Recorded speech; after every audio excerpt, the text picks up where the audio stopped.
Okay, we are live. Happy Friday, everybody. How you guys doing?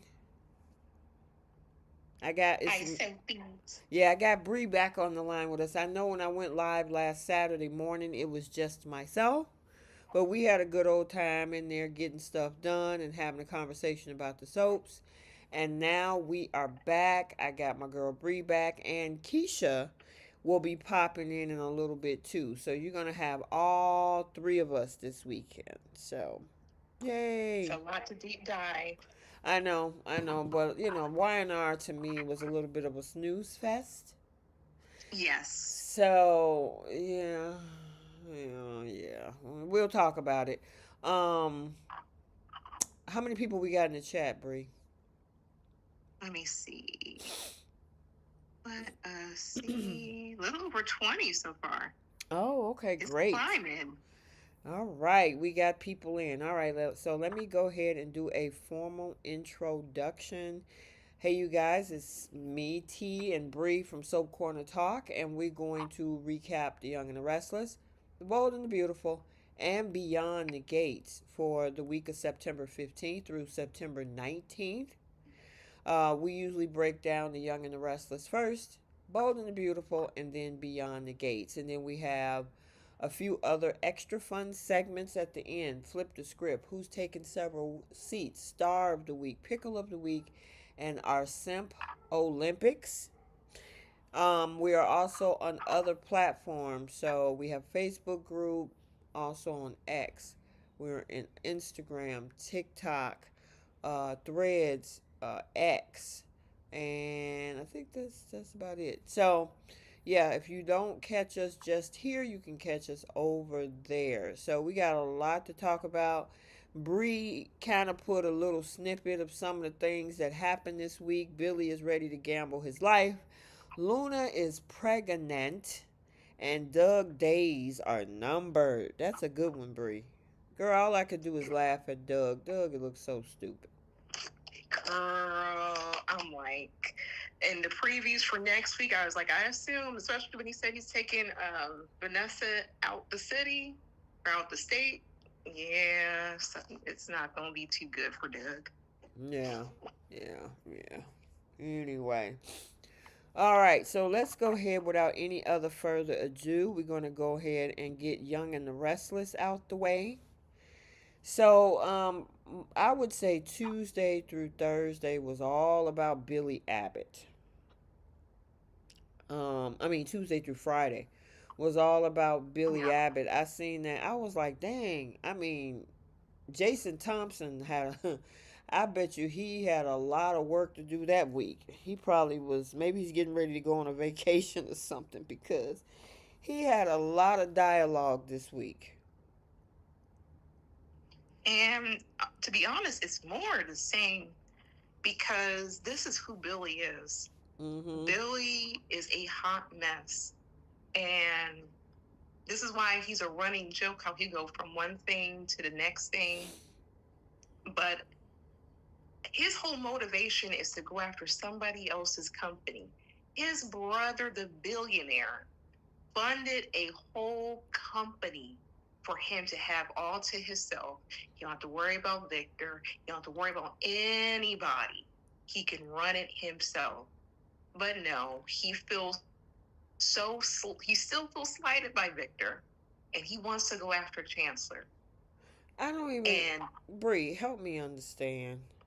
Because as far as I know of, Jill is related to Lauren, and Billy's father is an Abbott. Why does he think that Chancellor is some sort of his birthright or legacy or something?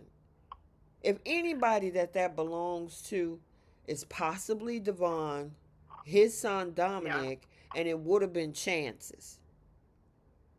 And speaking of which, he didn't even care to go to his nephew's funeral, but he wants to go after his nephew's family company, though. Right.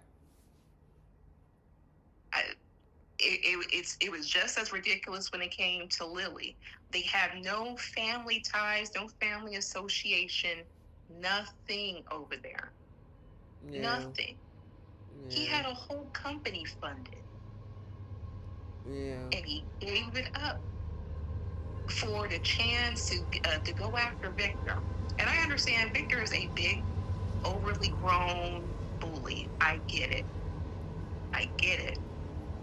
But Jack gave him an opportunity to make something of himself, fully funded company. He didn't have to worry about investors, going after grants, nothing. It was funded within the family, Right. and that wasn't good enough. Nope.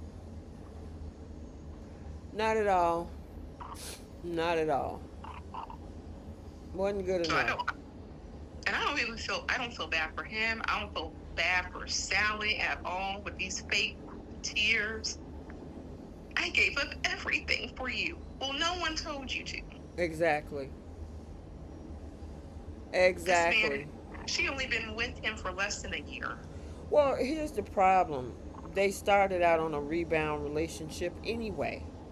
So, I Exactly. mean, they both got cheated on, and then all of a sudden they come together into this romantic relationship, and both of them are wild cards. I mean, she's settled down a little bit, but her history speaks for itself.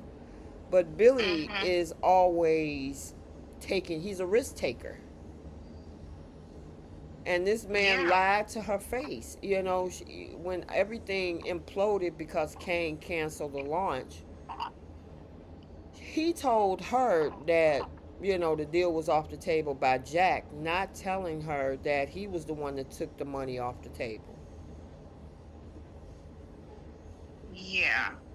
And once again, this should never have been Sally's problem from the get-go. She wanted to design. She said that was her passion. She was over at another company. She was doing her own thing.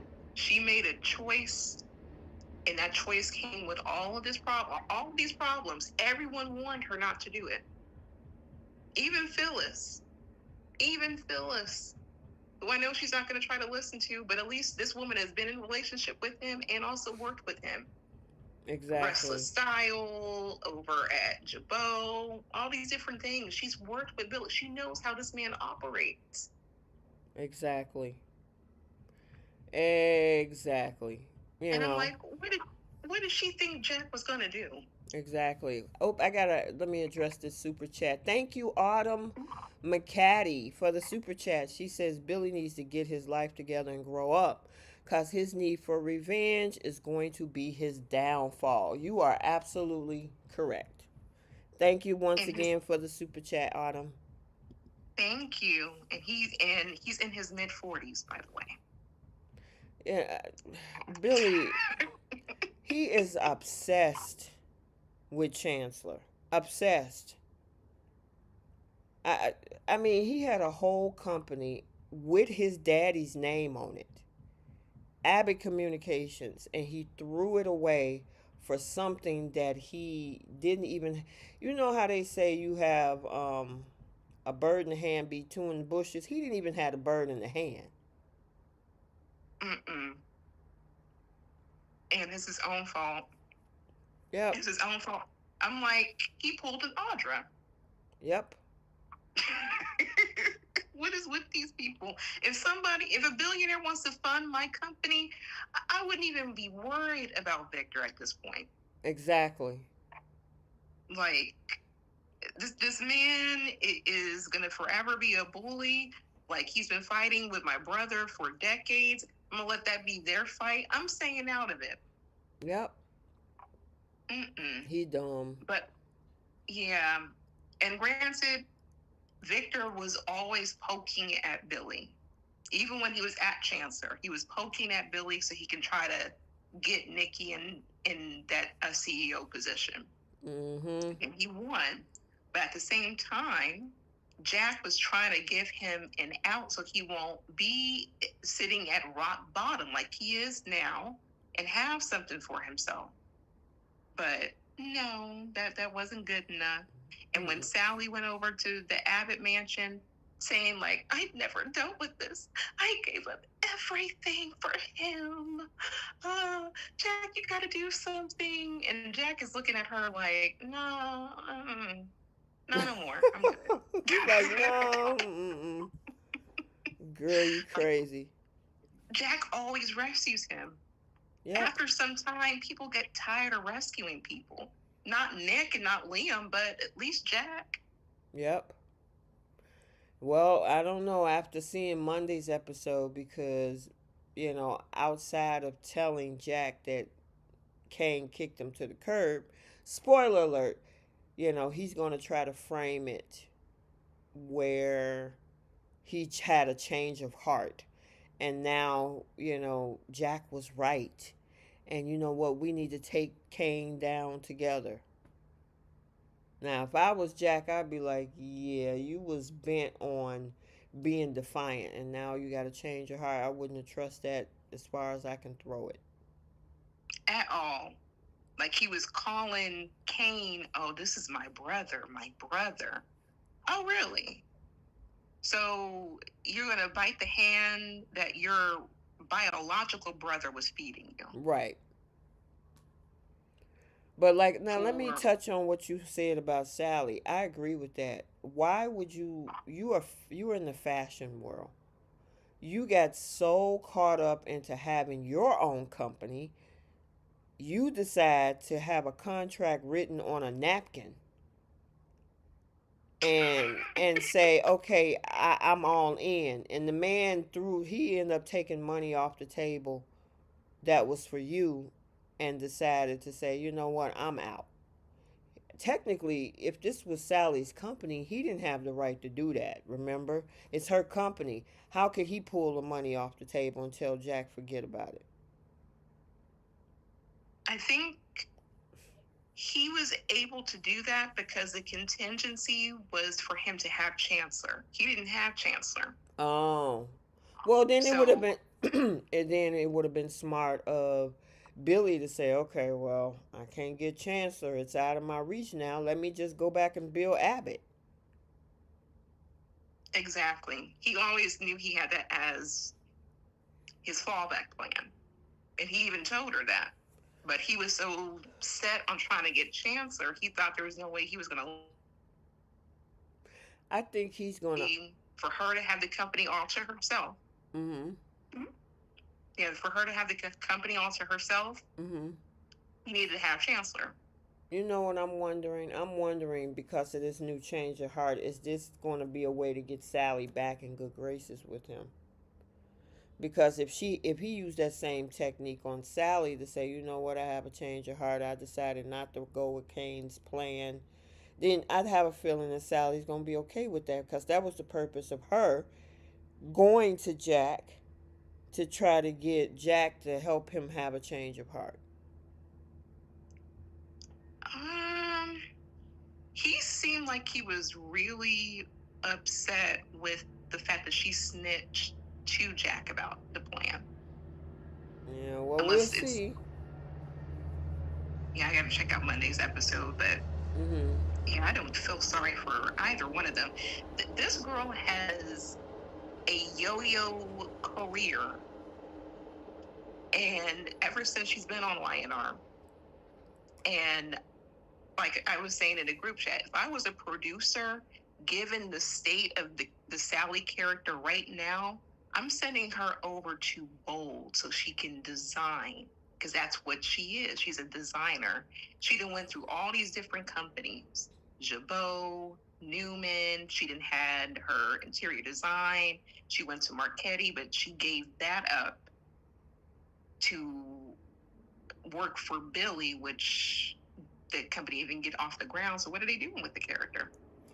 Yeah, I agree with you. And Sally Spectra, this one is the namesake of the original Sally Spectra, which was a Exactly. fashion house or a fashion designer. So they don't know what to do with her over there.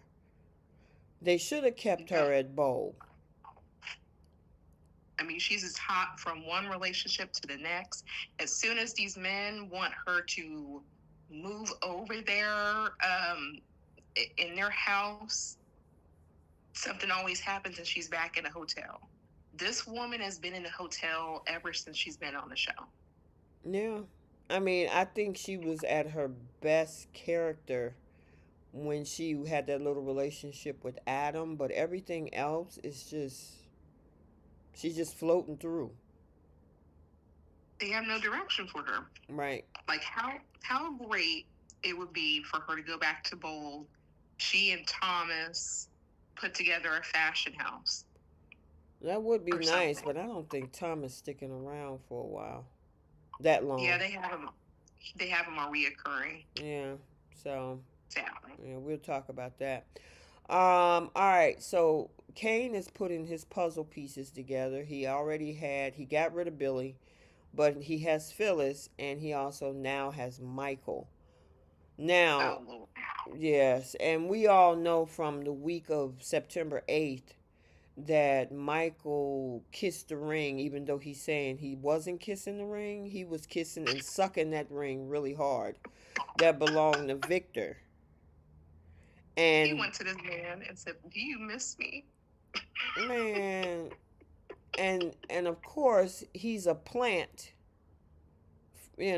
by Victor into Kane's arena.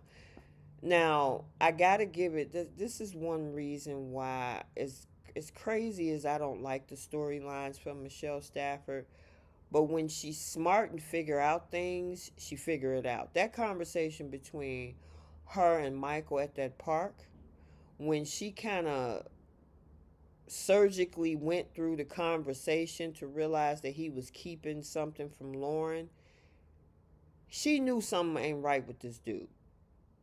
What's the real deal? Why are you here if you keeping this from your wife?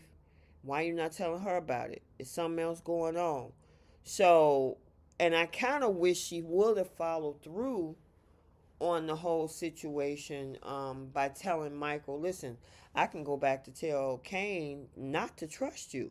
And I kind of wish that she had her, because Michael don't need to be in the middle of this mess. He don't. Oh, he wants to. Yeah, but that But don't mean he should be. yeah, I feel so bad for Lauren. She is the side chick in her own marriage That is correct. because Victor will always take precedence. Even with Michael forever risking his life, whether Keisha is in it's the a chat, by the way. hey girl, She said not sucking it hard. Yes, he was not only kissing the ring, he was sucking that ring really hard. look, and still on his knees. He's this man. I don't think he understands the words that he's saying. He wants to act like he's moved on, but you're asking this man, "Do you miss me?" And all Victor had to do was just dangle a little hope, like, "Oh, if you do this, maybe we can try to see if we can get back to where we were." Mm-hmm. Like, and that was enough. That was enough to commit corporate espionage, to throw himself in the lion's den when it comes to Kane, and when it comes to Lauren too, because she was not having it being lied to by her husband. Right. And she could tell he was lying. He put that phone down talking about politician donations. And she looking at him like, who you think I am? Boo Boo the Out fool? of out of all the lies, like where did that come from? Right. Like, dude, They, you just pull that out of nowhere. She looking at you with a major side eye. When she walked away, headed over to see what's that girl name? Cricket. I could, yeah, She turned around and looked at the back of Michael's head like, you lying. yes. I'm like, and see, isn't this the sad part? That Victor is the wife in this situation and Mm-hmm. Lauren is the side chick of 20 years. That don't even sound right. But that's the position that Michael had put her in. He does not care about her feelings. He doesn't care to spend time with her. Nothing. Victor comes first. Yep. That's the E- e- priority. Even if he has to go to jail for it. Mm-hmm. And he has been to jail for it in Peru. actually a couple of times for Victor. Some people are just glutton for. Girl, he is a glutton for It's all kissing punishment. his ring, but everybody does it in Genoa City. Yeah, including Lily and Mr. Newman, her brother, Devon. Hello, Mr. Newman. Mr. Newman. It's like, dude, that his name is Victor. Lily calls him Victor. You the only one. Only time we hear Devon use Victor is when he's talking to other people. But when he addresses Victor himself, he call him Mr. Newman. And this is prior to him getting married. This is right. Just how he's always addressed him. But when it's Jack or when it's anybody else, like let's say someone who is older than Devon, he addresses them by their first name. But Victor, Mr. Newman. Mm-hmm. I'm like, y'all are billionaires. He even called his grandmother Catherine. Yeah, thank you. But you call this man Mr. Newman? And call Neil. Right. Like yeah. I'm like, y'all just love kissing this man's ring. And this is the most pettiest man of them all. He's still going after Jack for that hotel incident. Girl, that is insane. Okay, so there was a scene this week in the park where Jack and Nikki was talking. And I'm like, dude, I understand that they're friends. But at some point, either Diane could have walked through there, and Diane is a little bit more milder than Victor, but Victor is still butthurt over something that happened a year ago that technically saved his wife, not unalived her almost. But the way he wants to frame it in his mind is that his behavior could have took her out. And I'm like, she played both of y'all. Mm-hmm. Wasn't Jack her delivery driver? Anything that she needs? Girl, anything. Everything. He abandoned his own company, left Diane and Kyle to fend for themselves, and that didn't end well. Left his sister to fend for herself when she was dealing with her personality disorder. All to be at Nikki's. What do you need? Your phone, hey, Bree, your phone kind of spaced out. It was like I didn't hear anything, and then it started talking again. Oh, I'm sorry, y'all. Sorry, it's starting to rain over here. No, but anything that she wanted, anything that she needed, he said, hey, call me day or night. I'm free. He acted like he wasn't CEO of a company. He acted like his sister didn't need him when she was dealing with her personality disorder. Nothing.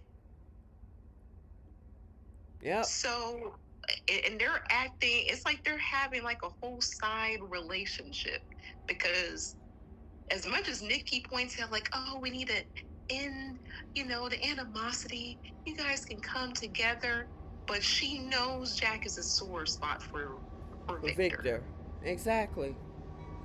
I mean, that whole thing was a mess last year, because every time she wanted to keep Jack around, she threw her sobriety at Victor to say, well, he's helping me get better. Don't you want me to get better? I would rather have him around than some stranger. And Victor accepted it. Yeah. This is the pettiest man of them all. And she knew who she married. And even Victor pointed out about a month ago, like, hey, she likes toxic relationships. And this is what comes with this man. He's going to forever see Jack as an enemy. It's just never going to change. And the more she keeps entertaining it, visiting Jack privately and everything, that's just going to fuel this man's need to go after Jack and his family, that she begs this man not to do. Yep. Exactly. All right. So, let's talk a little bit about Holden, Claire, Kyle, And then there was a conversation between Kyle and Nate. Oh Lord. Oh, the victims of Audra. Give me a break. I'm sorry. I hated that scene because nobody was a victim, and it's amazing how all of the blame is on Audra. Almost none of it is on Victor. Maybe 2% is on Victor. Mm-hmm. Because with Nick, bad for this man. Look, the person who was the puppet master and telling him to go sleep with Victoria, who was also at that table, he ended up cheating on his girlfriend. He actually slept with Victoria. So this was always his karma. I don't feel bad for that man at all. And then for Victoria to sit there high and mighty, she had no problem playing the Audra position when it suited her. And then Kyle, he didn't have to leave. He didn't have to entertain Audra. Had he does not worry about her at all, it's the same result. Okay. And then you got Vespa Princess meeting Holden secretly. I'm like, girl, you didn't committed all these different crimes, and you're acting as if Audra was putting you in an electric chair or something. Right. Stop. Hold on 1 second. I mean, this train has to be like 2 miles long. It's annoying. I have to close the window. So you in the big city. Man, exactly. There's a train that's right here, and I'm telling you, sometimes it could be so loud and annoying, and I don't want it to be disruptive to the chat. All right. Yeah. Yeah, anyway, Miss Vespa Princess, I'm just about over her because Me too. I get it that you're upset about that kiss and niece, okay? However, you can't hold somebody to the level of accountability that you're holding and making it hard and jump through hoops, and you out here talking about I can hang out and drink with whoever I want to, and didn't even tell him that she was out. He had to find that out from Abby last week. Yeah. And then he's trying to tell her, hey, Holden, you might want to look out for him. Even, I guess, Nate was sharing the same sentiment. Right.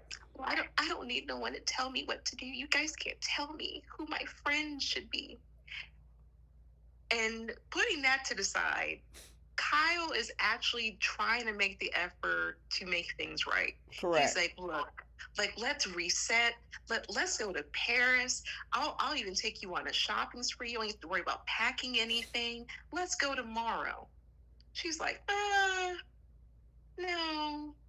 Yeah, she threw this whole thing about her in counseling, saying, I never heard anything in counseling saying that you're supposed to run away from your problems. Okay, so I'm curious, based on the promo for next week, on the week of the 22nd through, what is that, the 26th, that she get an invitation to. I never heard anything. Counseling said that you're supposed to. Hey, you gotta turn off your YouTube in the background. Oh wait, that was Keish. Oh, Keisha jumped on, and she had me playing in the background. I heard my own voice. Secret.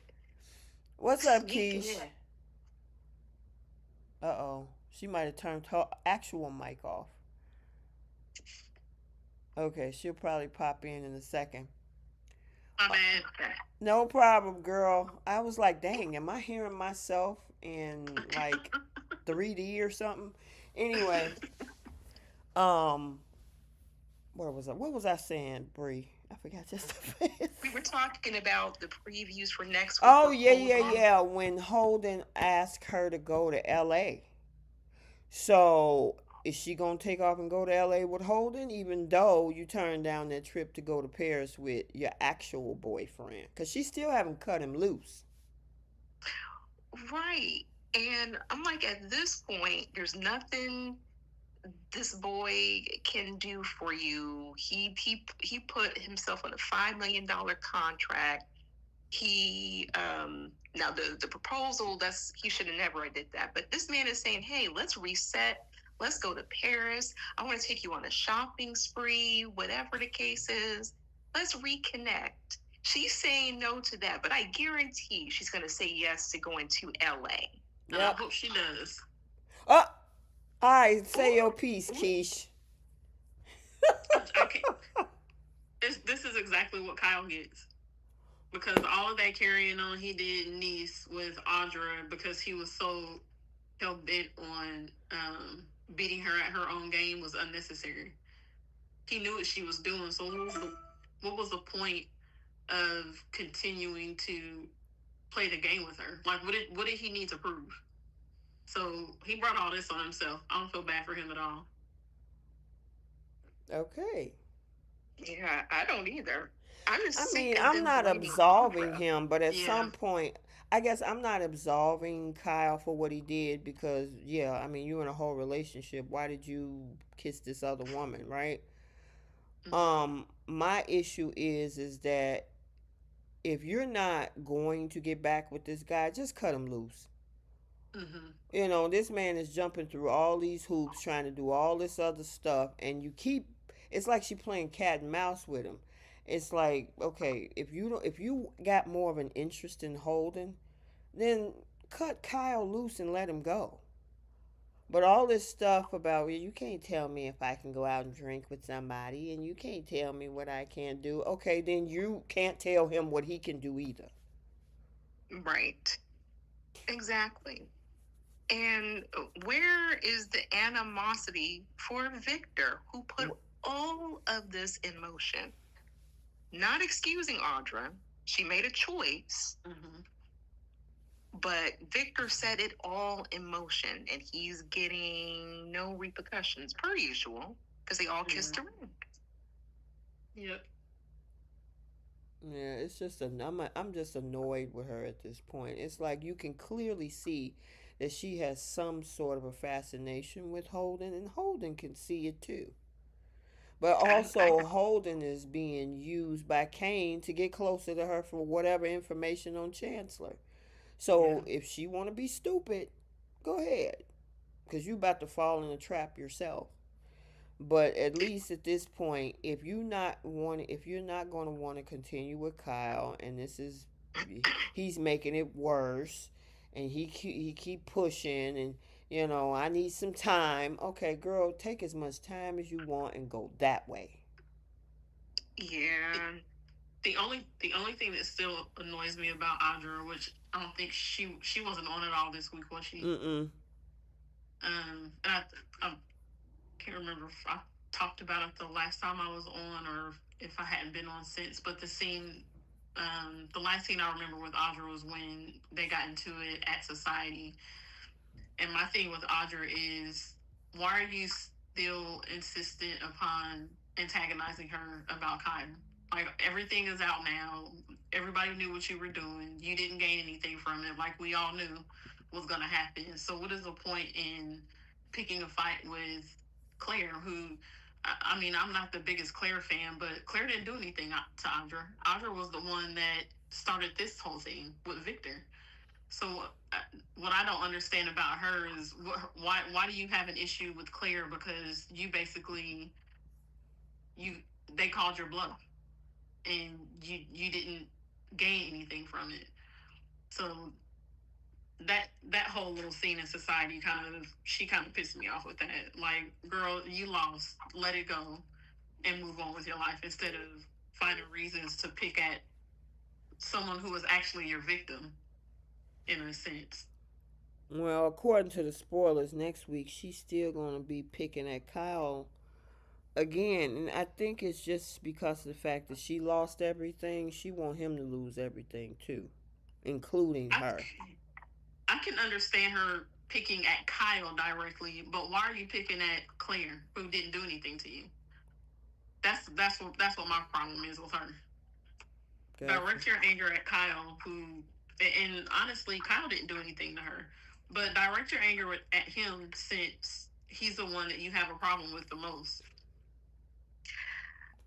It would be better for Kyle to go ahead and just cut his losses. Leave her Um, alone. Don't even talk to her. yeah, because I'm like, this girl was begging this man to make things right with her grandfather, knowing as Victor is bitter and petty, was sending spies to the family company, was being disrespectful in front of everybody at Nikki's party. There was nothing that Kyle could do besides them moving on with their lives. And that's what he wanted to do without having to worry about Victor. But she said, no, I need the approval. I, you got to make this right. You got to make the effort. Don't give up. And then he does all of this for it to result in her needing some time and some space now. Yeah, I mean, and the thing, and here's the thing: she went to Victor a few weeks back to get the co-signage to cut him loose, and Victor was like, Yep. "No, no, I actually see that he really truly loves you." He went to the extent of exposing us to you to get you to see that we were playing the game. That's pretty much what he was telling her. Like, I got respect for him for the fact that he blew up our plan in order to prove to you that we were planning something against the two of you. And she still was like, oh, okay. She had a whole little attitude. She was like, why are you not mad? Like, I'm shocked by your reaction. I thought you were going to tell me to break up with him. I'm like, you want permission to break up with him? You want him to co-sign this. So then why then break up with him? If you went to Victor to tell those details, hoping he would co-sign with you leaving him, then why are you trying to still in this thing with Kyle now and stringing him along, basically? Right. I mean, he's trying. I gotta say, he's trying. He ain't as bad as Ted, but he's trying. Well, here's the thing: Kyle's making effort Right. instead of Ted. I mean, yeah, we'll talk about that later. Um, but yeah, I'm at this point. I'm over this girl. I'm like, listen, just either cut him loose or fix it. Otherwise, yeah, because I mean, and then every time he asked somebody or talked to somebody about Audra, because he talked to Holden, he talked to Nate, she got a problem with it. But you can go and ask all kind of questions about Audra. Exactly. So that's the princess. She's going to go to LA and think she's about to dig up some stuff about Audra. That's the only reason why that was even probably brought up, so they can dig on some more information. But she could have went to Paris and repaired her relationship, but she doesn't want this man like that. And that's the crazy thing. I agree with you what you were saying earlier. She went through the better of a whole year trying to get this man's approval only to get to this point. And granted, yes, there was a kiss there that Kyle shouldn't have done. But to blow up their plan and you like, okay, well, I don't know if I want this now. Girl, bye. I'm over all of them. What you say? You over all of it, huh? And Audra, because Kyle is he's just as stupid as Audra was for even participating in trying to break up that relationship for Victor. Yep. Did you wanted to talk about some of the other parts that happened? I know you're not really into the corporate takeover stuff, right, Keish? No, I don't have anything on Kane. What about Michael and his stupidityness? Michael is just an idiot in general. I can't believe that he went back to working for Victor, especially the way that Victor talked to him when he walked into his office. Like, I don't understand. Girl, I don't get it. And then you lie to your wife about it. Right. You see that look on her face at the top right? She's not having it. I mean, I think Bree called it that the girl is a side chick in her own marriage. Yep. Basically, Of I don't. over 20 years. He's more desperate than Claire to get Victor's approval. You are absolutely correct. Yeah, no, he's proven his desperation. He did jail, risking his license. He wanted to take a pew pew for Victor. He wasn't even related to this man. Mhm. Didn't care about going back home to his wife. He's proven his desperation. Yeah, that's what I'm saying. He was more desperate than Claire. He's been more desperate than Claire was this past year. And Yeah. I don't understand why they keep going down that path with Michael and Victor. I, I don't even know how to describe the level of pathetic Michael is for the way that he stands there and allows Victor to talk down on him and belittle him. And he still wants to do everything he can to make Victor happy. It blows my mind. This is a grown ass man. This is a Fully grown grown. toxic relationship. Yes. It's, yeah. It I'm trying to figure out what's the term that I could put on those two. But I mean, Michael, he looks pathetic.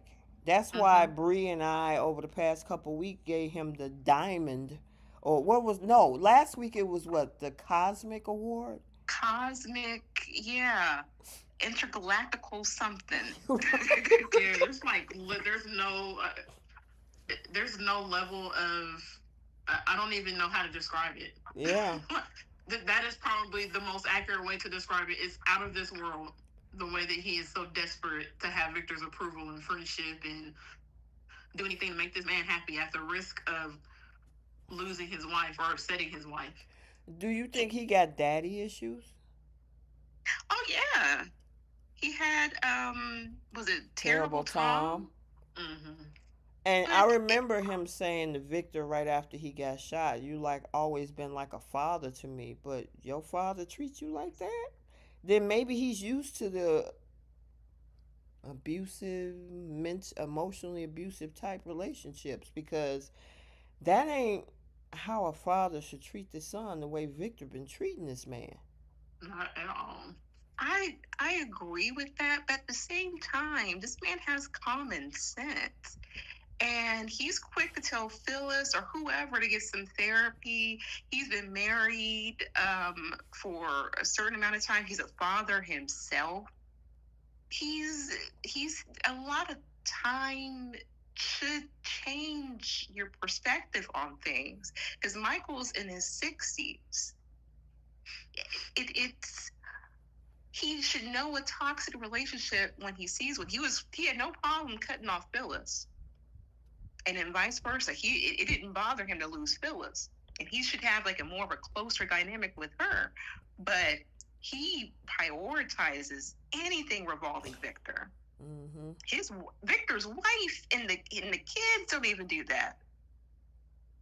Yeah.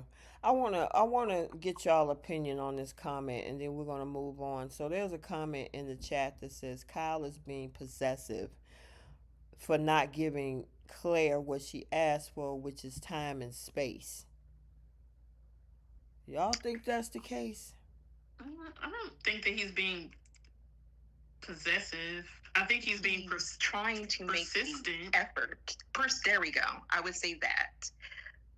But Victor is possessive. Yeah. Mm-hmm. But Yeah. at some point, if Claire is Mm-hmm. if she's constantly telling Kyle, "I'm not ready to talk about this. I don't want to talk about this. I still need time." At some point, Kyle does need to back off of it, because then it just becomes harassment. I agree with that. I feel when I think of possessive, I think of Victor and how he operates and using everybody as a chess piece. That's possessive for me. Mm-hmm. I feel Kyle is trying to be, persistent, because like he keeps saying he's never had a love like this before. He's scared of losing her, and he's trying to make grand gestures. And if she felt like he was coming down on her, he was coming, at her a certain type of way, she has no problem telling him to back off, but she's still having conversations and telling him that she loves him. So I think he's just being persistent. But when she goes to LA, I hope he backs all the way off because she's not worth it. Yeah, okay, so I don't, because when I think of possessive, I think of controlling. Them two Mm-hmm. are kind of synonymous to each other. Um, because you treat the person like ownership. And so it's like, I don't want you talking to nobody. I don't want you doing this. I don't want you going here. I don't want you going there. You know what I mean? That's to me, I don't know, maybe that's my definition of possessiveness or whatever. I just think that at some point, I don't know, what is time going to do for you? You know what I mean? It's like, and I guess maybe I'm a fix it person. I'm like, listen, I don't have time to play with, or else I'm gonna make a decision for myself and I'm gonna be out. But I mean, what does I mean? I could understand a couple days, right? And you like, okay, let me cool off, let me figure this out. But you keep coming around. It's like that's what I mentioned earlier, the whole cat and mouse thing. Either you Yeah. want to work on this or you don't. Right. And she's expecting this man to have all the answers. That's why she had brought up, like, well, you've been in more relationships than I have. You shouldn't know how to fix it correctly. Well, he's never been in a relationship with you. You got to say what you need so he can try to fix it. He knows he's screwed up and he's trying to make the effort. See, this is where it's like night and day when over on BTG, you had Ted call himself trying to make things right with Nicole, but we see no effort. Whereas Kyle is, I mean, you can't get more deep than putting a $5 million contract on yourself. Right. And she didn't even like that. Yeah. Yeah. I mean, at some point, if she heads to L.A. with Holden, Kyle need to be done. And Yeah. Claire, if Claire makes a decision to go to L.A. with another man like Holden, she need to be done with Kyle. If this is what you're gonna do, maybe we need to end this, because other than that, this is getting messy and petty at this point. I agree. And Jenna said it right. She said she doesn't want to fix it. She wants to keep making him sorry. I agree. That is, she definitely got that from her grandfather. Yep. Yeah, I saw that comment and the question. I kind of want to get your what you guys thought about that, but good question. You two ladies who put that in the chat. I just I want to make that a topic for discussion. Oh, yeah. Then you got the situation. Well, we know Cricket and Danny is getting married. Woohoo. Okay, whatever. Um, Yeah. and then we got this thing with Marissa. Marissa. Mariah, Tessa, and Daniel. Yeah. So Daniel I'm got still so feeling. confused about that. You say you confused? I'm confused about Mariah, like Mariah attempting to unalive that guy. I haven't watched every episode over the last few weeks, so I don't know if maybe I missed it. But did she actually explain why she did that? Not that I remember. No. Because they keep. Oh, go ahead. No, I was gonna say, like, we see Mariah like a bi-weekly check at this point. Girl, once a month. Yeah, once a month.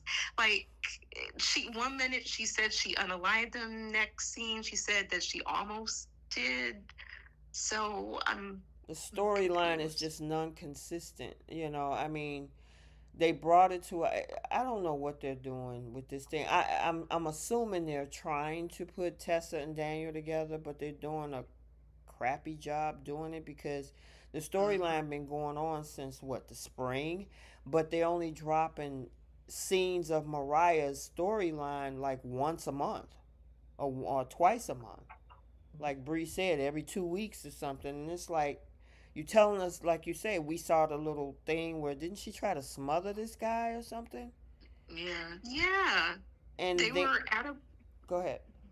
I'm sorry, they were at the bar and they had drinks and she leaned in, tried to kiss him, and then there was a scene where she was on top of him with the pillow, and that was it. Right. And then we heard dialogue about how she took his life. And then now she tells Tessa, I tried to take somebody's life. And it's like, okay, what? And now she's headed off to Boston. So I don't know what they're doing with that storyline. It just doesn't make sense. Yeah, I'm totally confused on that one. Like, how did she just? Why did she just decide to try to take somebody's life? Right. And what's in Boston? I'm Well, so Boston lost. is for where she's supposed to get the psychological treatment. Is this Instead their of way of going to telling us jail? that maybe she's got the same type of issues, like mental health issues, that Sharon does? I mean, I don't know. Possibly. It's possible. I mean, it's bad enough to where she doesn't even want to be around her own child. And I'm like, if she committed a crime, like Jenna saying, like, where's the police? Why is she not going to jail? Like, there should be buildup. There should be like pieces forming, and this is like the longest puzzle game ever. Yeah, I don't know. I just my thing is if you guys are trying to put Daniel and Tessa together, this ain't the way to do it. I mean, it could have been done quicker. It could have been done with a different storyline, but to make her look like some sort of attempted unaliver or an actual unaliver, and we only get bits and pieces over the past 6 or 7 months, it doesn't make any sense. Yeah. Gail Lewis and Mariah could have PTSD. And I would love to know that if we knew, what happened. Like, what led up to it? What happened to the guy? Like, is there a body somewhere? You know, did somebody see her, witness it? Like, there has to be like some. It has to be a soap. It has to be a soap storyline. It has to be some substance for us to sink our teeth in. Also, correct me if I'm wrong, but I thought Tessa was just straight up gay, because when her and who did she date? Noah. Noah. Yeah. She described the relationship. Didn't she describe that relationship as basically just covering? I don't remember. Because she didn't want people to. She didn't want, I guess, people to know that she was a lesbian. I don't. The girl, they could be doing a rewrite. Look what they're doing with Remy. Yes. And plus, both been with men, so they can. Which was completely unnecessary. Yeah, they but could. I remember seeing people post the clip of Tessa saying, I'm gay, right? And I can't remember who she's talking to. I think it was when Kyle's old friend was on the show, and I think that's who she was talking to.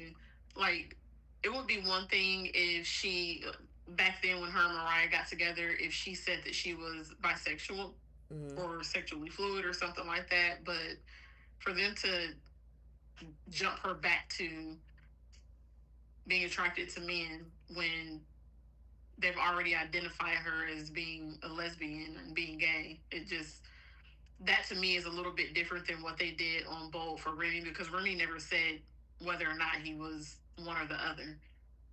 They could have, I don't know. Well, what they did was they made him. So remember, they made Remy obsess over Electra, and then they did, but that doesn't mean that he wasn't bi. He right, never said but I'm straight. Well, in his dialogue this past week, then they brought up talking about, oh well, I used that to figure out I was confused in my feelings. So Yeah. I don't know. I just think that whole thing with Go ahead and finish with you because you was finna finish saying something. Go ahead, Keish. No, I was just saying that it annoys me that that's what they're doing with her character now. Gotcha. When instead, if they're going to, in my opinion, if they're going to have characters go back and forth between men and women, stop having them identify as just being gay or just being a lesbian. Don't have them identify it at all. That way you don't. That way you're not changing the narrative. Hmm. Yep. Well, interesting subject. I guess we'll see how that goes because from the Monday's episode, Daniel, she's going out there to follow Mariah, and Daniel gonna try to go with her. So, uh, Go with Mariah. yeah. Well, Mariah's headed to Boston, and in the Monday's episode, spoiler alert, um, Tessa is going to try to follow and see what's going on, and Daniel's Mm-hmm. going to go with her. Oh, okay, gotcha. Yeah. There is another conversation before we switch over to Bold. Is the whole thing between Kane and Lily at Crimson Lights. Oh yeah. And I still think she got a little bit of feelings for this man.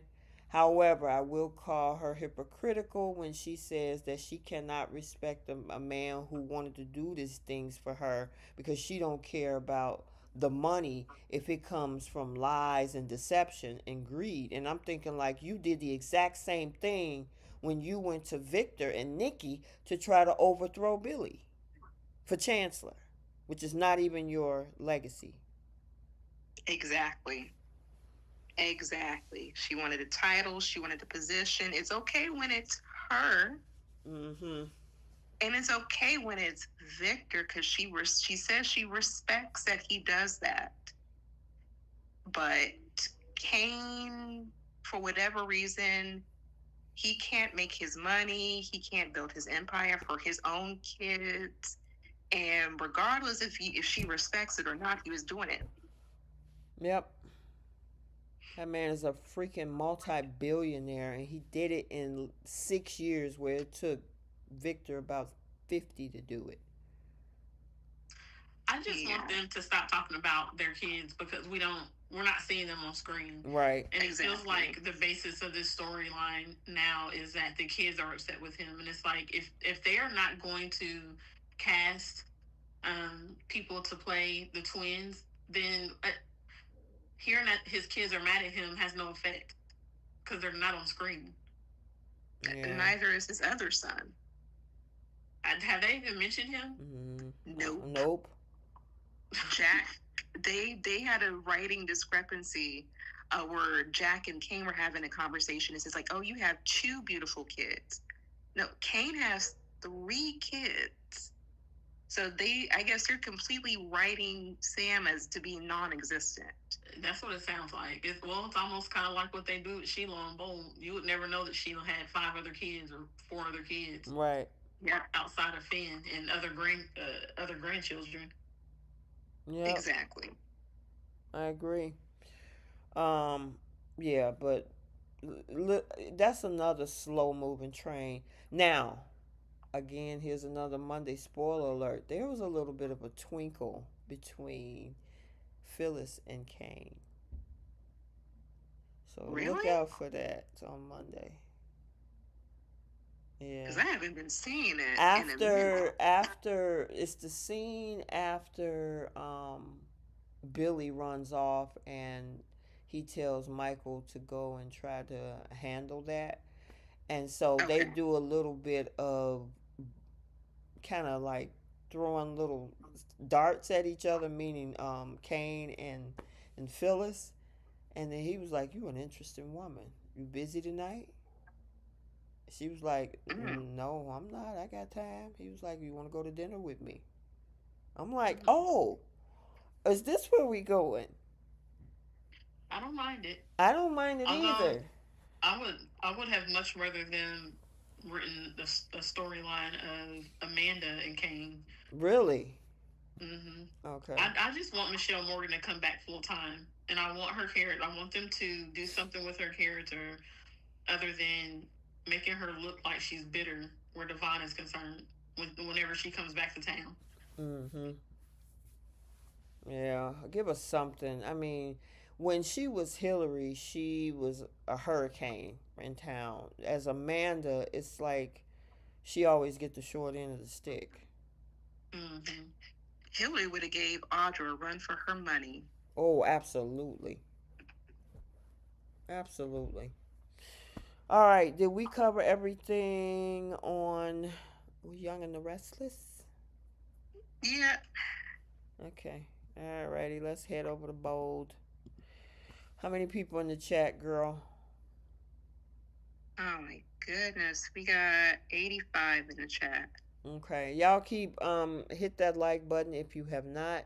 If you're not subscribed to the channel, please, please, please subscribe to the channel and stay tuned for more fun videos. I've been adding not full recaps for YNR or Beyond the Gates, just highlight standalone pointed videos. So like this week and the last week, I did one specifically to Claire, or one specifically to Billy losing it all, or I did the one that Leslie sleep with Teddy Weddy. I did that one. So, stay tuned for those little standalones. Some of that stuff I carve out, especially with Young and the Restless, because some plot lines are so boring. So I just do the ones that kind of stick out and we talk about it. So adding a little this and that to the channel. So make sure that you're subscribed and make sure your notifications are turned on. And Jenna, happy birthday, girl. She said, hey guys, today is my 75th birthday. Oh, that's a big one. That's a big one, girl. Birthday. All right, go ahead and sing a jig, Bree. It's Don't be shy now. Right. Happy birthday, Jenna. I hope you have a good birthday, girl. Yep, everybody give a birthday, put a birthday cake or send a shout out to Jenna in the chat. Jenna has been with this channel as a viewer for 3 years now. She came over when we started the YouTube side. She actually guest host a couple times over the past few years. So everybody send a happy birthday to Miss Jenna. You welcome, girl. Also, we got to send a birthday shout out to our guy Jay Money. He had a birthday this past week as well. So shout out Jay Money for his belated birthday. I think it was it Wednesday? I think it was yesterday. Oh, it was Thursday. Okay, so because one of my girlfriends in Texas, her birthday was Wednesday. So it was a lot of birthdays this week. So, Yes, yeah. it was. All the Virgos in the house. Shout out to all the Virgos. All right, let's talk about some bold drama. Interesting because we came off of last Friday with the whole thing with Thomas shaking up Brooke, and everybody was like, oh my God. Only to get to Monday's episode and Brooke grabbed his hand and they hugged it out. What do y'all think about that? Do you think Thomas is being for real, or he just going along to get along? Personally, I hope that he's being for real, because I'm tired of them using Thomas as everybody's angst. And I'm tired of them placing all the blame on Brooke instead of cussing Ridge out like he needs to be cussed out. Not because I care about Brooke, but because I need them to cuss out Ridge. Because this is all, in my opinion, all avoidable if Ridge was not a jerk. But Ridge is a jerk, and that's why all of this heartbreak happens the way it does. Mm-hmm. He's selfish, very self-centered, and he's super inconsiderate. Even the way, break up with Taylor, fine. That's not who you wanted to be with, okay. But the way that he handled that breakup was so nasty. Like, he broke it off with Taylor, left her, went directly to Brooke and got married. Taylor didn't get a heads up. She had to hear it from Eric. Thomas saw the ring on Brooke's finger. Like, it was just careless to me the way Ridge handled that. And he basically left Taylor to deal with having to talk to the kids. And I know that they're adults, but still, at the same time, like, if he cares about Taylor the way that he claims, he could have handled that a lot better than what he did, in my opinion. Mm-hmm. What you got, Bree? Do I think it's sincere?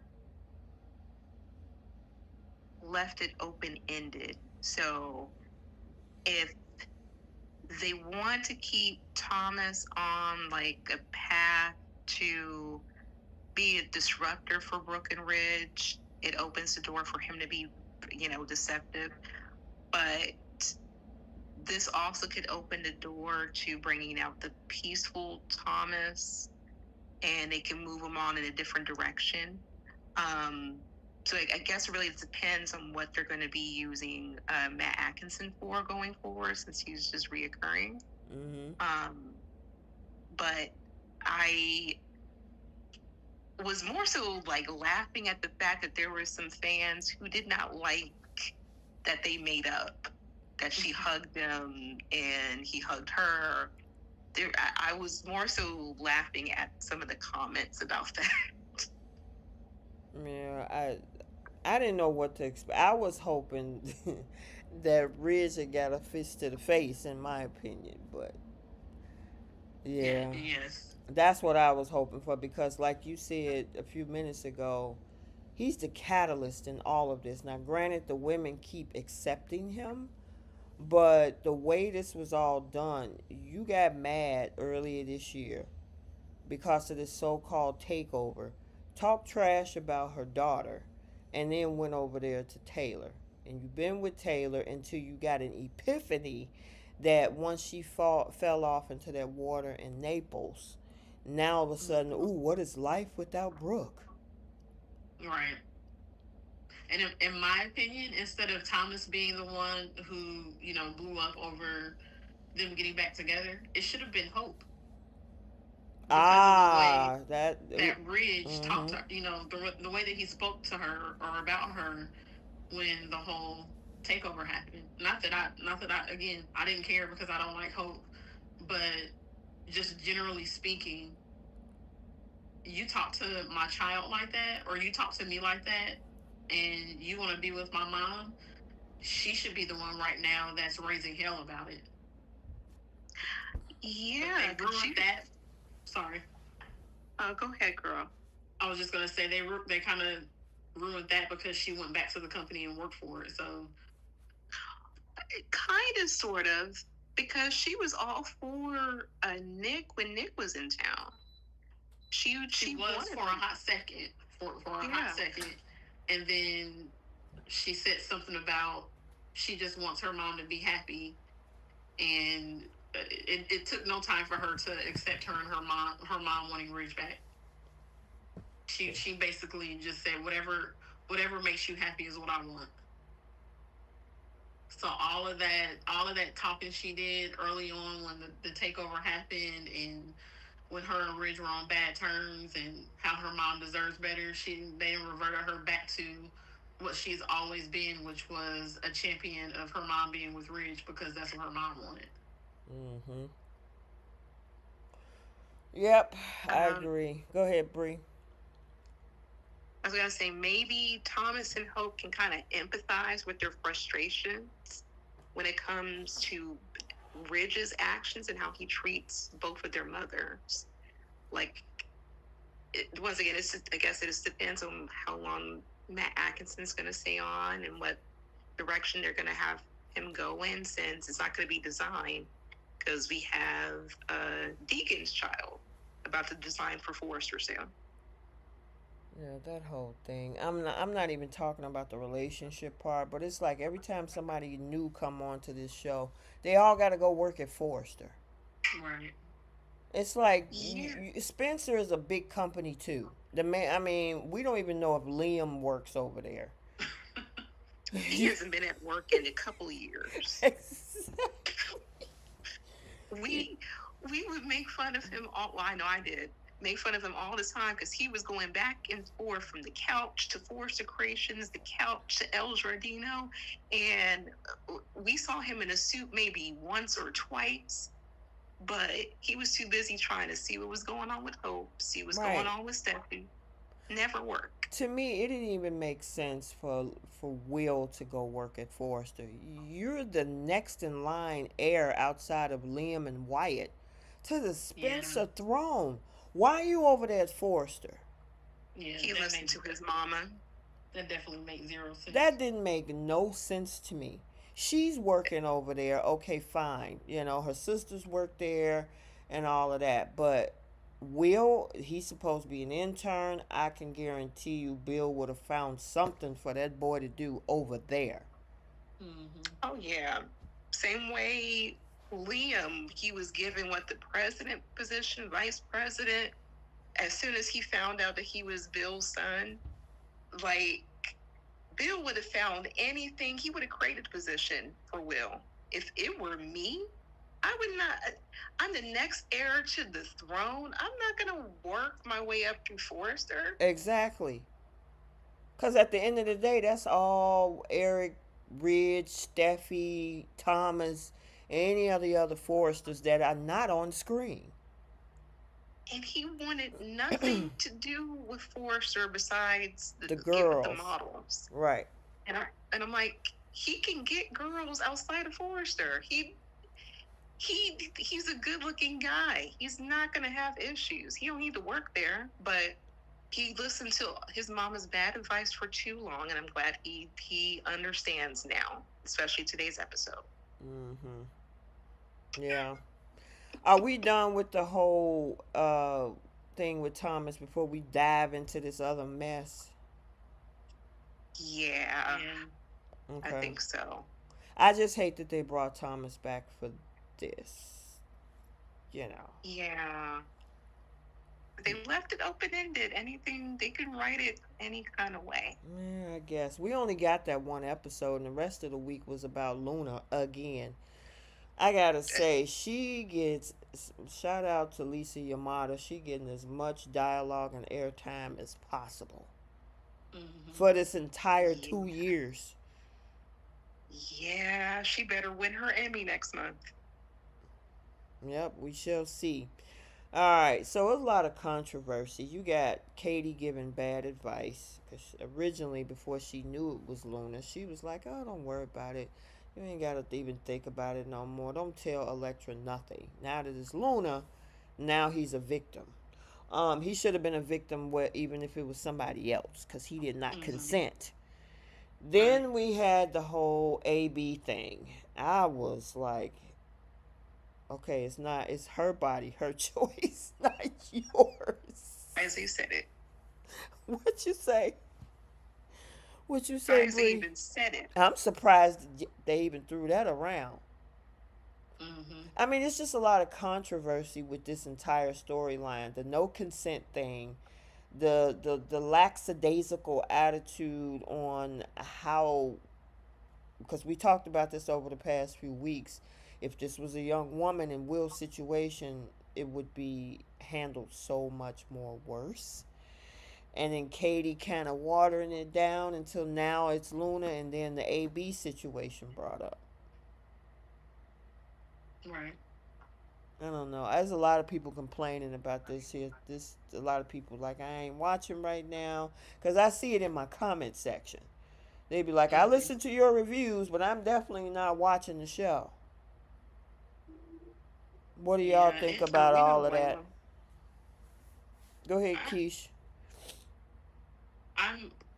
I will forever be bothered by the fact that they're not calling it what it is, and they're dancing around it. It just, and we've said this a million times before with some of the storylines that Bolt does, is they just need to stay away from this kind of stuff, because they won't properly write the situation how it should be written. And I remember, I can't remember which producer it was, but I think it was Casey or somebody on the Bold page, or it was in an article about this situation, and they were saying that they don't support what Luna did to Will.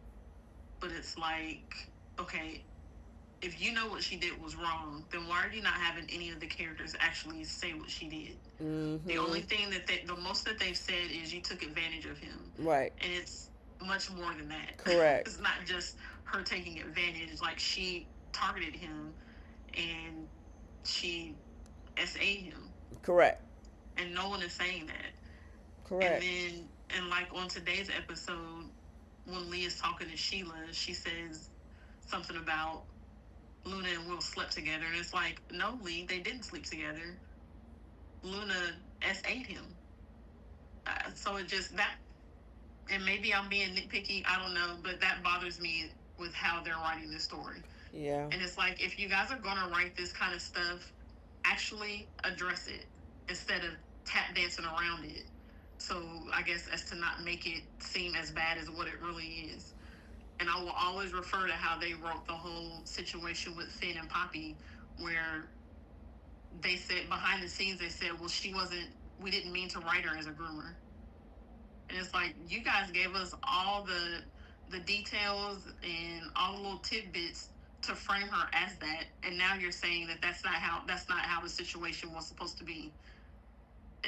They make these stupid, just these nonsensical choices in how they write these things, and then they don't want to actually address it for what it is. And it's like they want to avoid it and hide behind other words, and instead of just facing it head on. So I don't know. I wish they would stay away from stuff like this, because they always find a way to mess it up.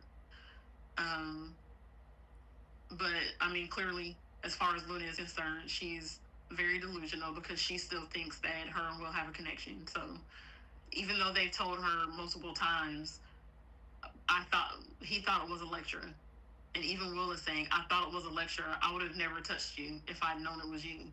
So she thinks that her and Will are going to live happily ever after for some reason. With a kid. With a child, yeah. And that's the other thing is, and we were talking about this in the chat earlier, instead of Bill telling her that she needs to get rid of the baby,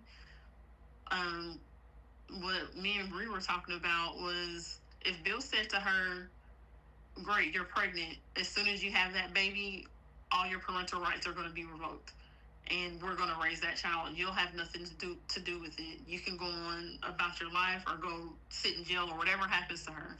That would be much more hurtful to her, and that would be them taking her power away if they told her that instead of begging her to get rid of the child. And because they can't force her to do that. Right, and the way he said it, and I know maybe Bold is trying to go for shock value, but it's like y'all already teetering on an essay storyline, because that's just like somebody putting something in somebody's drink and then taking advantage of them. Because she put that much alcohol. She herself did that. Yeah. So that you targeted this person by putting something in their drink so strong to put them at a level of intoxication that they could not consent, and you went in there and took advantage. It is what it is. And just right. Because it's a guy, don't downplay that fact. It shouldn't happen to nobody. Exactly. What you got, Bree? Oh, wow. So this is Bill's own fault. I'm like, this woman got all the power in her hands. Every ounce of it.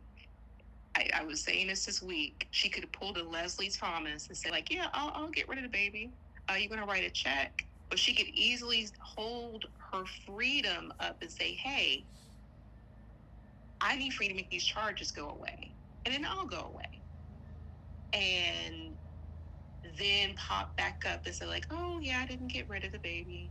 Like, she could milk it for all that it's worth. And I honestly they're not going to put this girl in jail pregnant. It's just not going to happen. But she's going to make this all about her. This takes away what happened to Will and put it all about what Luna wants and what she needs and her freedom, everything.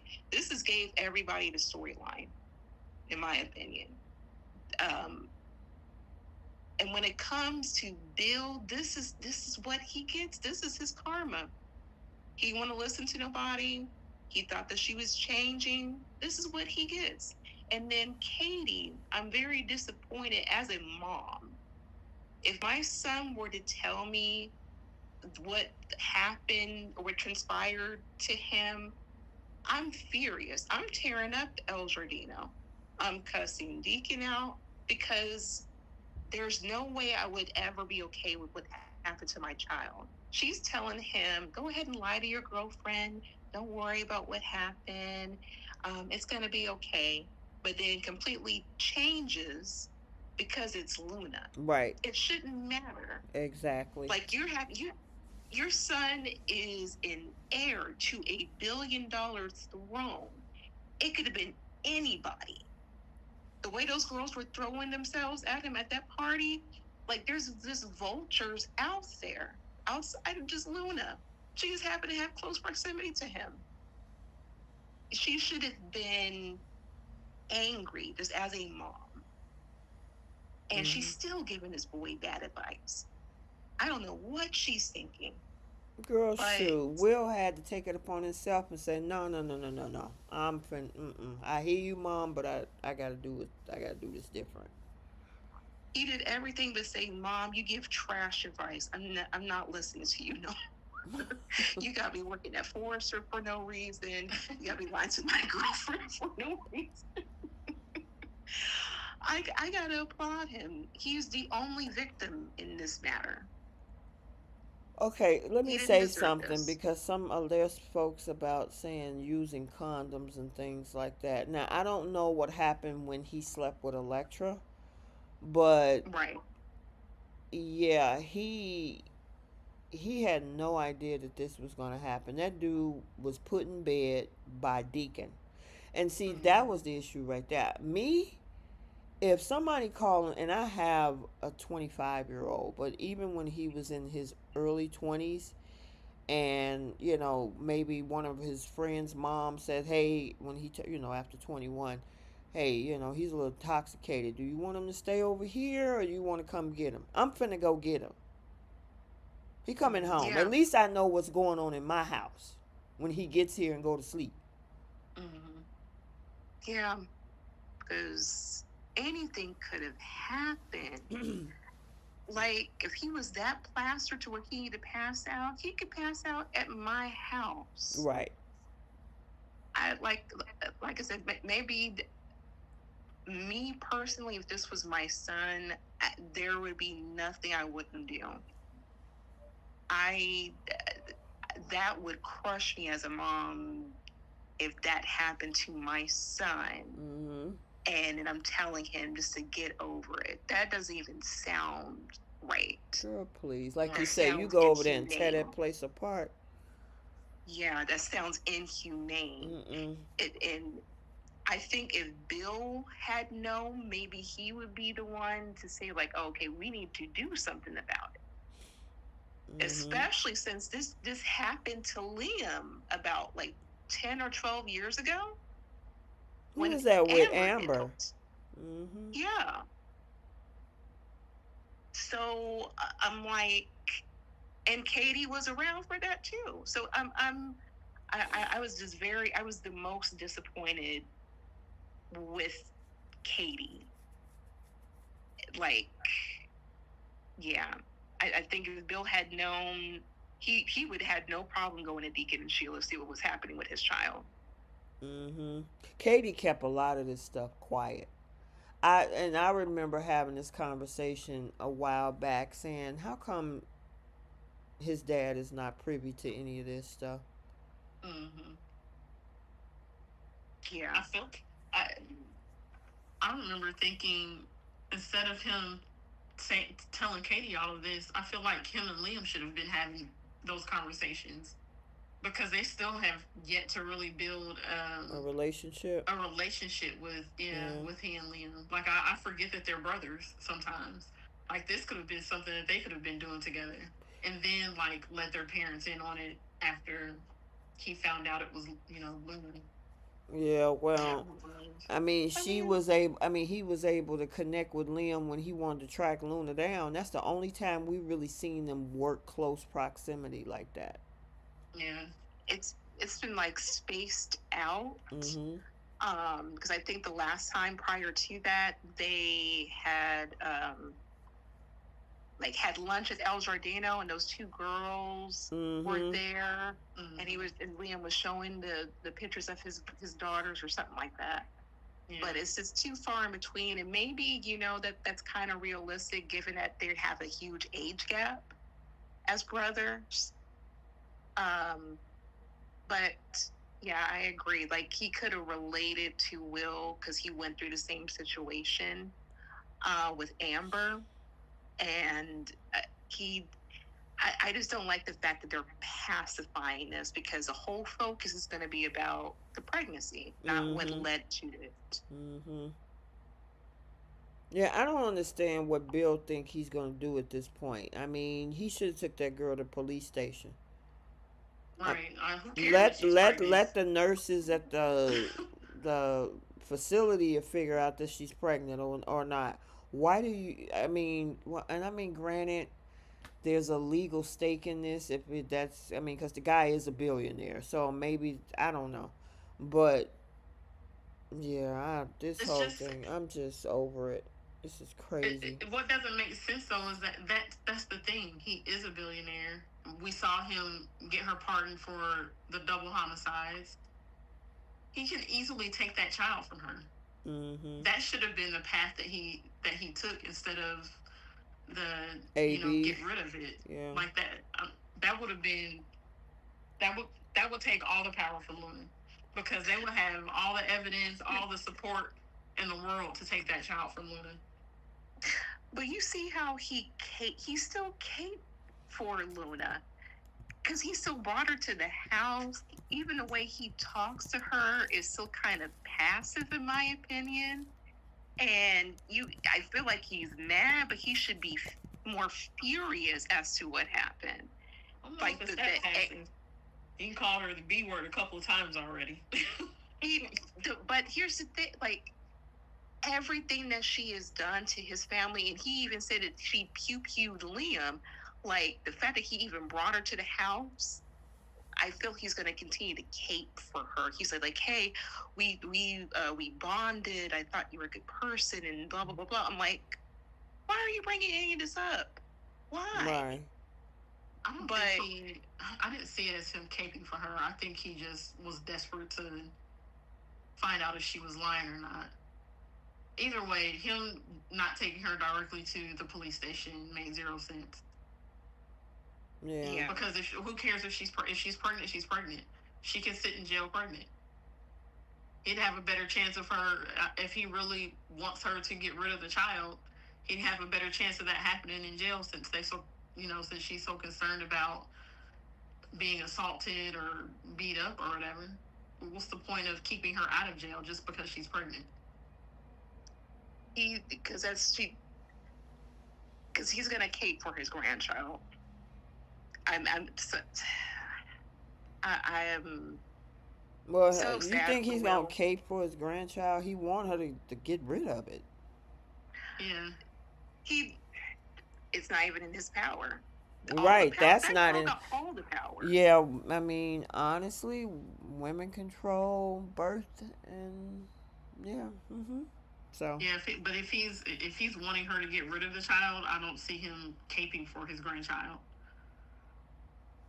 He wants to protect Will and try to correct his own actions. He's gonna be when she tells him, "Hey, I'm not getting rid of it." There's nothing much that he can do, because she can make things hell for this man and for his family. And so to that's try where, to. Oh, sorry. Oh no, I'm sorry. I was gonna say, like, that, and he's gonna do what he can for his son's child, who's And that's where innocent. threatening to take the parental rights from her would come into play. Like, that's the power he has. Mm-hmm. That's the power everybody has. I mean, there's she's done enough Yeah, because they for can them declare to her unfit after all of the stuff that exactly. she did. They will have no problem getting her declared unfit. In addition to the fact that And how she she's got pregnant is bad in itself. exactly Yeah. how she got pregnant, the fact that she faked her, well, Lee faked her death, so technically she's still facing jail time. That like that's the route that makes the most sense, and of course Bold is going to completely ignore all of that Oh yeah. and do something opposite. stupid. Like that is the easy answer is to tell Luna we're taking this child from you, and she has no more power.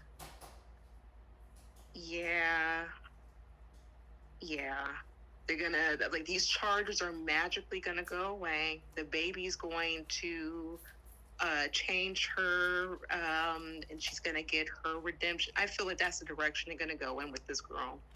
Oh, I don't think they are at all. I don't even think that baby is gonna. I think she's gonna lose that baby before it comes. I don't believe that they're using this to redeem Luna, because they had a chance to redeem her after Bill pardoned her, and they didn't go that direction. They made her worse.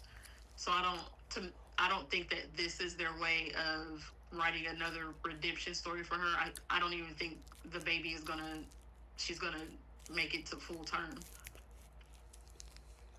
I think there might be like a medical. I mean, we're speculating, you guys.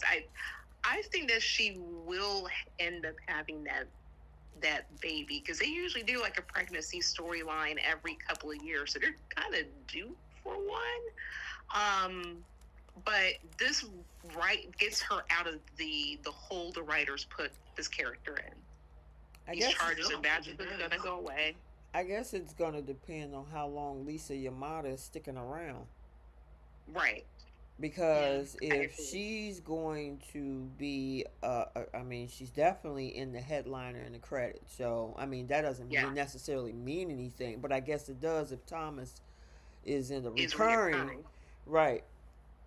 So, I mean, it depends on how long Lisa Yamada is going to stick around. Now, the problem is if she's around for the long term, they've done a horrible job writing this person or this character the way that they're doing, because how can you have somebody long term if you're going to keep putting her in so far in the corner? How do you get her out of this? And then if you do keep the baby around, she would have to have some type of brain tumor that controlled her actions, and she wasn't that person who we thought she was. I mean, you know how they do that crap. Yeah. And I mean, this is a great baby that they would be having. Correct. So even if they allow her to have this baby, there's no, in my opinion, there's no redemption for Luna. You essayed somebody in addition to the other crimes that you did, all within a year of each other. And her becoming a mom doesn't, in my opinion, doesn't wipe the slate clean and doesn't change any of that. Yeah. So I guess it'll see how long they'll keep her around. What did y'all think about when Lee told Sheila about it? And Sheila started smiling. First of all, she admitted that she kind of knew what was up, but she seems to be excited that Luna was actually pregnant. I'm not shocked. Me either. I mean, that's how Mary came into this world. Mm-hmm. And they kind of alluded to that point, because she was like, "Oh, I've done some things in my past too." Yeah, and so did her daughter did the same thing. Yep. Sheila will forever make excuses for everything that Luna does. Luna will do no wrong where she is concerned, because she is the only, I guess, biological family member that she has that actually wants to have a relationship with her. Yep. And she probably sees this child as another biological family member that she can have a relationship with and bond with. That makes sense. Mm-hmm. Yep. Now Lee, on the other hand, this is what Lee gets. She's an idiot. because she thought she was. I'm trying to figure out at what point did Lee think that Luna was changing. Like, what did Luna do to show you that she was changing her tune about life? Because from the moment that girl woke up from her coma, the first thing she started doing was obsessing over Will and Finn, which were the things that she was doing before that incident happened that put her in the coma. Yeah, I can kind of see the whole thing about Finn. That's her father, but Will, yeah, Yeah. And this I whole mean, time, the only thing Lee has cared about is Luna not turning out her mother. like her mom. And it's like this girl is a whole unaliver of two people and tried to do another one and then did it again after she was pardoned from the first crimes. And you're more concerned with her being promiscuous than anything else? Like, come on now. I mean, I don't know. It's she wanted to save her grandchild's life. I mean, she's been in Luna's life longer than anybody that Luna's interacted with. So she probably felt some sort of obligation because, or maybe it's just guilt for not being there more and being an influence, like she was saying the other day. And instead of just, being subject to what her mother had put her through. But at the same time, Lee knew the risk. She did the same thing for her father. So maybe she felt like, okay, this is my son's child. I got to do this for his child. I feel like, though, the difference in what she did for Finn is the hospital pronounced Finn dead. And she didn't want it to be, and she felt like she could bring Finn back to life. Luna wasn't pronounced dead. She was stable in the hospital. She did that not to save Luna's physical life. She did it to keep Luna out of jail. Mm-hmm. Because she could have kept Luna could have stayed in the hospital and continued to get treatment. And she wasn't, of course, once she was able to go to jail, then they were going to take her to jail. So it wasn't that she took her from the hospital because she wanted to save her life. She took her from the hospital to keep her from going to jail again. I thought it was to save her life. They both were in comas. No, she was stable. Luna was stable in the hospital, and Lee chose to take her out of the hospital and tell everybody she died, so she could keep her out of jail. Well, why were they begging that girl to wake up when she got her back to the room, and then Sheila came over there and was trying to tell her that she needed to wake up, and she was still in medications from the hospital to bring back to try to continue to get her to get back to consciousness again. Kind of like what she did with Finn. Yeah, she was still in a coma. But remember, Lee told everybody that she was stable. She was stable and she was in, I don't know, but I can't remember if she said ICU. Wait. Lee said she was stable? Before, when they were still in the hospital, Lee said that Luna was stable at first. And then after that, she told everybody that Luna didn't make it. So that's right. She told Bridget. Yep, her and Bridget both got her stable, but she was still in a coma. Lee went out to everybody and said that she was unalive. And then I guess she created like a whole hospital room in her apartment, trying to get Luna to wake up from out of the coma.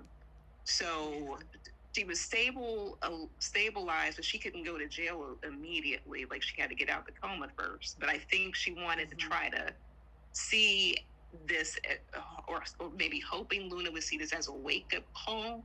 That's why she was like, I'm going to talk to lawyers and I do this. Like, Lee had good intentions. It's just this person wasn't worthy of receiving that. I gotta go with what Electra Soul Girl says in the chat. She said, bold and beautiful as their wacky, recycled, disjointed writing. You are absolutely correct. Yes, very much so. I just remember what's that girl's name? Bridget saying to Lee something about when she, when she recovers, she can go to jail where she belongs or something like that. And Lee looked at her and said, "Well, let's not get ahead of ourselves yet." It was like Lee was offended that Bridget said that to her, and I think that was when she must have come up with the idea of, I'm just gonna tell everybody she's dead, and I'm just gonna take care of her in whatever this little studio apartment is, so she doesn't go to jail immediately, and try to figure out how to keep her out of jail. So it didn't have nothing to do with saving her life. She could have continued to treat her in the hospital. Her sole purpose for taking her out of the hospital was to keep her out of jail. I guess I'm curious to find out what Electra's response is going to be when Will drop all of this on her.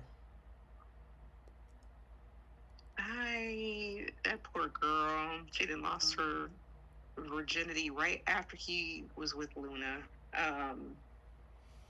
And that sucks.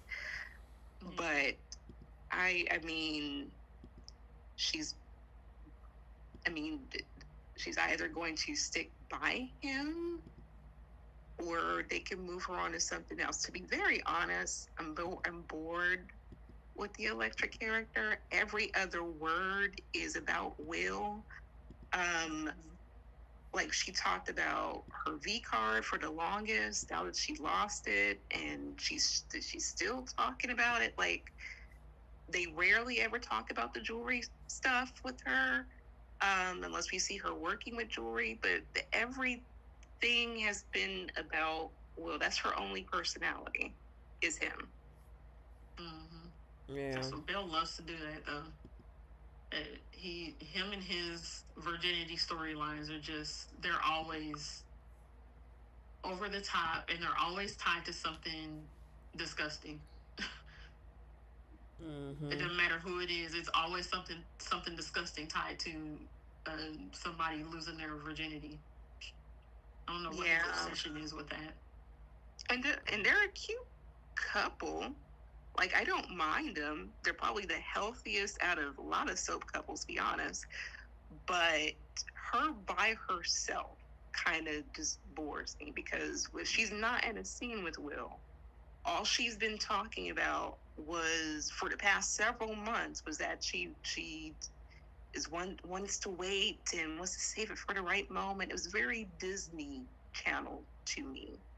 Every scene that she was in was talking about it. Okay. So go ahead. Mm-hmm. No, go ahead. Yeah, so me personally, I was kind of just bored with her. I'm looking forward to seeing what Hope decides to do with Liam when we get all that back, and whether Carter's going to be left out in the cold. We haven't seen none of that lately. Mm-hmm. I look like next week we kind of gonna get to see the stuff with Taylor and Brooke, which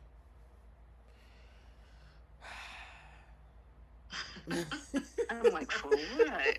Like, you can be happy on your merry way and leave me alone? right? Why you gotta come over there and mess with that girl? Why? It's just like, and she's like, you never know what's gonna be. And there's been talk about Taylor getting a new man. I don't know who that could be. It won't matter. Why you say it won't matter? Because every time Brooke and Taylor are put with a new man, they do not equate to Ridge. I don't know what he's doing to these women in the sheets, but they refuse to move on to any man.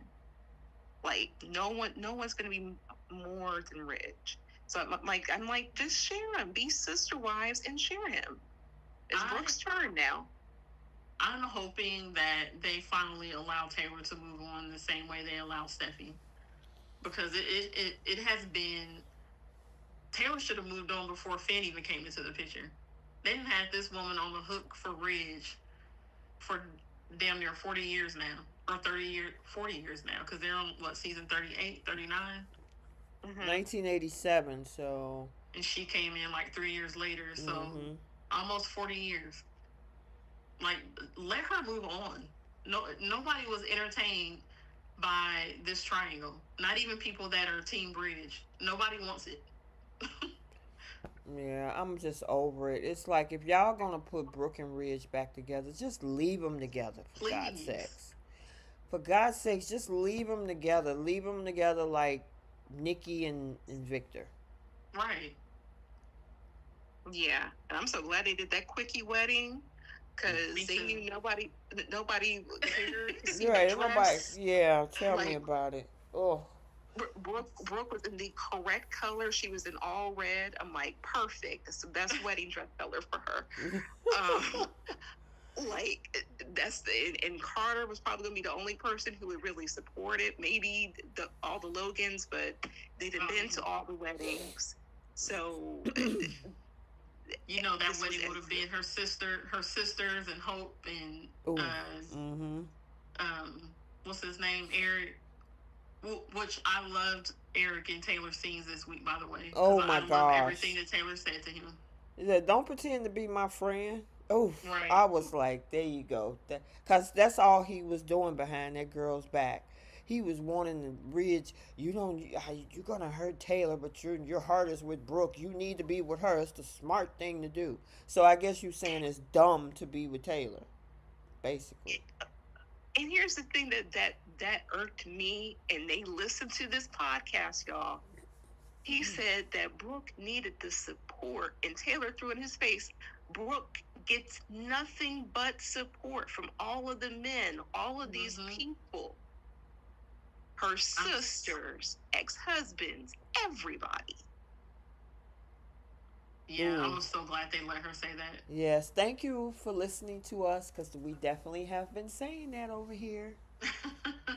Yes. So, But the fact that she left the house, she didn't waste not 1 second. He said, look, we're not about to do these pleasantries. You're not my friend. I don't know what you are, but I'm going to get out and go. So proud of Taylor for that. mm-hmm. Yep. And then I know some folks in the chat were saying about about Remy and Deke. Look like Deacon may have a son. I don't know. Because it's been a lot of things floating around. Because folks were saying it could be, who is that? Taylor and Nick's son. They were saying that now because his name is Deke. Maybe it's short for Deacon. So I guess we'll figure that out. Well, in the closing credits, his last name is Sharp. Oh, it is Deke Sharp? Yeah. Okay, well, there you go. Yeah, this is Becky and Deacon's Who's Becky? child. Becky, Amber Moore, she had a cousin, Becky, who Deacon got with when she was a teenager. That's a whole other subject. But Amber was, I guess, the adoptive mother after Becky had passed from cancer. Mm-hmm. So that whole storyline there, and then the last time they kind of touched on little D was when she was over on Y&R, and he was sent off to boarding school. Then they never mentioned this child again. Deacon doesn't even mention this child. So this was way before Hope was even created. So he should technically be older than Hope.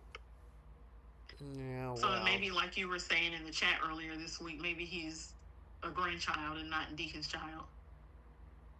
Possibly. Yeah, I guess we'll find out, because I'm assuming, because Electra's what, like 19, 20, 21, all of them supposedly around the same age. Will, Electra, and Electra knew Remy from back in Texas, or what not, was it Texas or somewhere? Yeah, Texas. Mm-hmm. And so I'm assuming the guy that plays Deke is in a similar age group. So yeah, he would be in his early 20s, I would think. Mm-hmm. He's cute too. He's adorable. And he got some sense. Yes. He got what? Oh, he got some sense. Yeah, he was telling him. He don't. I'm wondering if he know about them deep fakes. Ooh, he said that they got together really quickly, and they've been even been together that long. Yeah, because He's he's saying that he needed to stay away from Luna because he's trying to work over at Forrester, and I don't want any connections. Well, Electra is there. And when he finds out that Electra was the victim of deep fakes by Remy, then what? That's a good question. I very curious. He could be the grandchild because Hope wasn't even created then. So let's say that he is in the correct age bracket, and whatever. I don't know what would happen to a Little Deep. But what if they bring Amber back? I would love for Amber to come back. Me too. That would be interesting if that's the case. Yeah. And maybe this is her grandchild. But I mean, I don't know. This has so many moving parts, but I'm glad that they made him a sharp, so that gives them some But that's range. still Hope's brother. Yes, and that's a whole other twist right there. Or her nephew. Or right, her brother or her nephew. Yep, that's true. Yeah. So he got an extended family. Yeah. But why you gotta send him over? All of a sudden he wants to be a designer too. Luna wanted to be a designer. He wants to be a designer. Electra's over there doing jewelry. It's like, is that the only place to get a job? Apparently so. And there's no other fashion house competition, nothing. This is why there's such some goofy writing. Because look, check this out. If he was to go work at Spencer, Deacon would have a fit because Deacon and Bill don't get along. And especially after this whole thing that happened with his son. And now if they made a storyline that, he wanted to get into publishing and I want to work for Bill Spencer, that could have been some, a whole different twist to a different storyline. Why Forrester? I do not know. I mean, none of the Spencers besides Bill works at Spencer. Exactly. Wyatt is gone. Liam is never at work. So, and Will is over on the other side with his mama. So it's like, dang, who work at Spencer? At least on The Young and the Restless, we see different people working at their own companies. Yeah.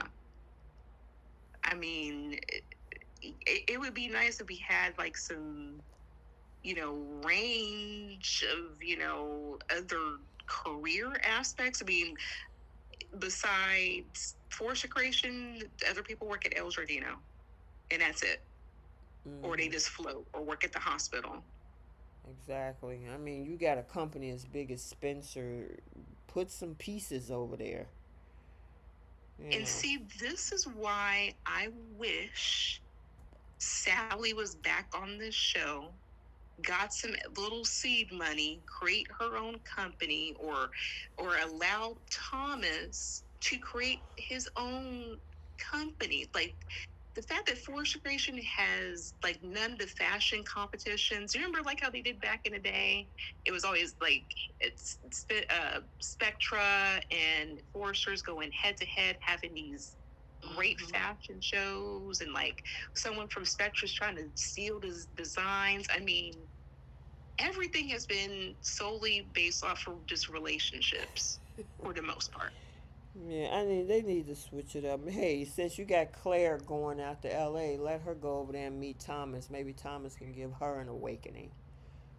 Oh, no, she's not deserving. I'd rather have Kat get an awakening. No, I mean, listen, go over there. Who knows? Maybe Holden will give her an awakening or something. I don't know. But I'm hoping they do some more crossovers. We had that brief crossover with Devon going over to Beyond the Gates for a quick minute. I heard Ridge is supposed to be going over to BTG. Did y'all hear that? No. What? I thought it was Carla coming over to Bold. Oh, so it's the other way around. One way or the other. They're doing a crossover with those two. Yes. I wonder what she's going to be doing over there. I wonder is that when A because former you model. oh okay, gotcha. Remember she's got her modeling Modeling agency that she's thing. trying to get off the ground. Okay, gotcha. That'll be interesting. But yeah, I mean, if we not look at what Thomas did with Hope, he could probably do some things with Claire. Be like Kyle, who? Her whole style would be elevated. Kyle, there would be nothing for her to come back to with Kyle. She'd be I mean, so. they both have a dark past. You know what I'm saying? Her with the needles in the Mhm. neck, and him with the mannequins and all that stuff. I think she would be better suited with Liam, but Nah. Thomas. Look, she. Yes. I mean, Kyle and Liam are pretty much the same type of character. You There we think go. so? Oh yeah. Liam? I think Kyle got a little bit more edge to him, but I think they the Liam same can't in a lot even of ways. walk straight without bumping his head.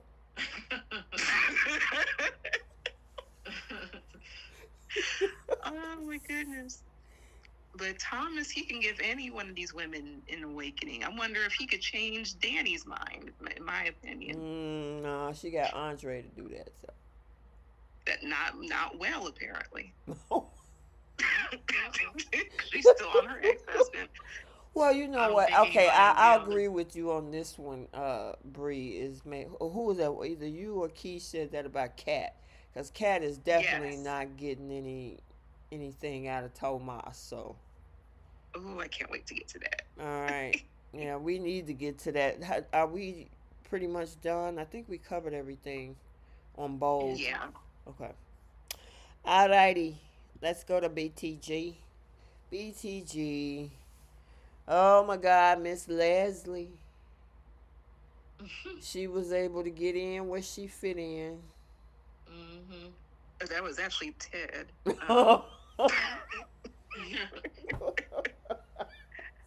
I mean, it was readily available for him. He just hopped right on in. I mean, look at that. I was so disgusted when I saw this on Monday's episode. Girl. And then he kissed her after the fact. I'm like, really? I'm like, how can you save your marriage while you're in her? I'm just saying. Oh my God. Lord have mercy. I was like, and see, Eva need to keep her mouth shut. Do you gotta go tell your mama everything? Yes. Of course she does. She went over there talking about how drunk he was, and she looked at this opportunity like, this man here is, a little bit relaxed. Let me see if I can get him to go. And she got him to go. This wasn't a will situation. He was like dragging her to the bedroom. Yeah. And I don't know what he's doing to her, but it's enough for her to be crazy for 30 plus years. Yeah. Well, maybe he has the Rock of Gibraltar. So, I mean, he got something. I mean, whatever it is, I don't know his technique, whatever the case is, he got the skill set to bring all the crazy out of her. I don't understand if I think the writer's goal is to have people detest Ted because he has done everything wrong since this secret came out. and maybe that's why the other actor left. He was like, I don't want no parts. I mean, he's done nothing but disrespect Nicole. He talked about how he'd been trying everything he could to get her back, and it's like, what have you been trying, Ted? Because from what we've seen, you spent 90% of your time with Eva. Yes. Coddling her. She got on my nerves. Yeah. Last week. Mm-hmm. He continues to interact with Leslie, giving Leslie money, and it's just like, do you actually want your wife back? because you're doing everything other than what you need to be doing to get her back. And then this was just the nail in the coffin. The nail in the coffin. And like I was saying earlier when we were talking about it, yeah, Nicole served him with divorce papers. However, it wasn't just that he slept with Leslie. It's the fact that Leslie has done all of this stuff to your wife and to your family since she's been in town, antagonizing her, harassing them, like literally everything that she can think of to do to get under these people's skin, and you just gave her even more ammunition to do that. She has hurt Nicole, who has done nothing to deserve any of it. She's done nothing to nobody, nothing to Nicole or nothing to Eva, nothing to Leslie. She didn't even know Leslie existed until this secret came out, and you went and slept with her again. Somebody who has completely hurt and disrespected your wife, who you claim to care about so much. And he put the nail in the coffin for himself when he did that. Because how could you allow yourself to, I don't care how drunk you are, nobody, like, the alcohol didn't force him to kiss her back and to drag her back to his bed. Somebody that has hurt your wife the way she has, Ted is just, he has completely disgusted me with that. He said he was lonely and he didn't know what to do. Like she won't take me back. Yeah, because the chick you just slept with. Right. Leslie, of all people, had he gone out and just slept with some random, it would be maybe a little bit different. Still wrong because they're not divorced yet, and he's still talking about he wants to win her back. But it wouldn't have been, I don't feel like, even half as bad as him sleeping with Leslie. I mean, the same chick you keep giving money to and her disrespectful daughter, and the same one who got a house directly across from my parents' house, the same one that you had a secret love child with, you went back and you slept with her because you were lonely. You didn't know what to do. Come on, sir. Yeah. And then Eva getting mad at Ted, and it's like, Oh, the last stuff your mama week. has done, and you gonna sit here and scold Ted about this? It felt like she was owed an apology. Yeah, like an apology for what? I'm too. Yeah, I would not want anything. She'd have to get on my face. So I'm like, you're not living on the streets for one, because you've been in a luxury hotel since your own mama kicked you out. You had a choice to choose between what type of job that you wanted. After I got you a job at the salon because you said you wanted to be a stylist, now you want to work up underneath me and probably getting a nice salary for that. She don't pay anything out of pocket, but wants to catch an attitude after she told him to help fix the issue regarding Leslie. Mm-hmm. So he got his get back. So it's okay for your mother to call herself getting her get back with Nicole and her family and Ted and all these other people, but Ted cannot do the same. The Duprees cannot do the same. Exactly. What y'all think about the bet that they made when he came over there and everybody was throwing money against him, and then he pretty much told him off? I think that was last week. Yeah, I'm like, he should never gamble. The only part of that annoyed me was Bill jumping in. I think he was the one that even started it off. And it's like, Bill, you can go sit in the corner somewhere, because you was just as nasty as Danny as what Ted has been to Nicole. Like, he's actively disrespected Danny and belittled her and demeaned her since this show has started. It's nice that they had their moments here and there. I think they had, like, maybe they're on their third round of being nice to each other. But he always reverts back to finding a way to belittle her in the name of his wife. when Danny does something to piss him off. So him sitting there ganging, I don't want to say ganging up on Ted, but trying to make jokes and stuff like that is just like you, he has no room to talk. I agree with that. I just think that there was a lot of craziness going on. I mean, besides Ted, and then you got Haley setting up that plan to make Bill jealous over Tomas, which was dumb, and Yeah. Doug trying to undermine and talk to Bill about Joey. I was like, all of y'all, y'all stupid. Everybody's stupid. Everybody's stupid. Oh Bill man, is everybody's fixer. everybody's what? He's everybody's fixer. I know, right? But I don't know why I gotta talk about that Doug. I was like, I know he walked up in that casino, and Vanessa didn't see him, but Joey saw him, and he was looking like, yeah, now what? Look, he's in love with his wife still, but she's mentally checked out of that relationship. Like, she's like the best roommate ever. She even gives him the courtesy of at least sleeping in the same bed with him. But everything else, anything regarding affection, that's going to a whole other man. So I'm like, what does Doug even call himself doing? That's not even really his wife, except on paper and whenever she decides she wants to show up at the house. Well, Yeah. like Vanessa was saying, she got history with this man. They've been together since high school. They got two kids together. So I guess there's some sort of whatever type of love they think it is. They got two different versions of it.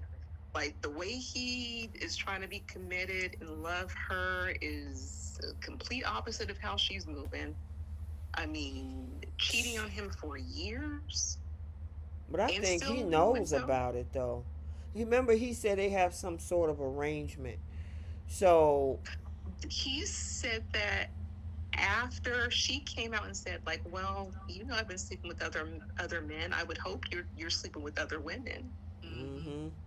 And then whoever, I don't know who he spoke with, but maybe that was Ted, where he said he had an open relationship. So he just dealt with it. Yeah. But she was open on her own without any permission from this man. Yeah, I don't know. Oof. She might as That well let was him go. The only thing about Vanessa I find very hypocritical is that she's very judgmental of Ted, even though he's wrong with what he's doing. But you doing the same thing, girl. Ted and Bill. Right. She's very hypocritical of them, but she's over there sleeping with with Joey. She was sleeping with Joey. She was sleeping with the personal trainer. She had escort service, like a pizza delivery, come to her house. Like, So she's wait a definitely minute, Bree. moving more. So who's more of a mattress then, her or Audra? Oh, Vanessa, without Vanessa got her beat. question. I Vanessa mean, got she's her- not even a mattress. She's just the box spring. Well, you heard what Randy said. He called her community hips. Oh, Who? community hips. I mean, she earned it. She earned it. And she proud of it, apparently. Wow. And I mean, look, I guess technically speaking, Doug has his wife. She'll show up to the house. She'll claim to say that, oh, she cares about him, and she'll lay up in the bed next to him, but he doesn't have his wife If in Doug, any real sense. if Doug besides don't paper. watch out, he gonna end up like Kenneth. I think that's going to come sooner rather than later. Them spoilers next week seem to. Him and Randy, because Randy was supposed to get out of Dodge, and with Bill dropping them gems on Joey, he realized Randy is still in the mix. Mm-hmm. So And Doug is foolish. Like, Joey already bugged his phone and his car. Like, his home could have been bugged, his clothes could have been bugged, anything. Like, you're dealing with a man you were in debt to, and you see the lengths that he goes to, and you want to play with him. You want to think you're going to get one up on him. Mm-mm. And then use Bill to do that. And Bill's like, I don't know this dude. Right. Like, Joey, you need to fix your problem. Yeah, that was crazy. I mean, Doug felt real comfortable to drop all that information on Bill, and Bill took 2 seconds to go and find Joey. I'm like, I'm wondering huh? if it'll be, because I know most people are thinking that Doug is the one that's gonna get unalive, but I'm thinking it might be Randy, whether it's by accident or not. I hope not, because I want to know what his connection is to Haley. With Haley, Mm-hmm. unless, or what if Randy unalives Doug so he can get some sort of immunity with Joey so he can stick around in town. Either which way, something's about to happen with these particular two, but I agree. I want to know what that connection is between Randy and Haley. Are they brother and sister?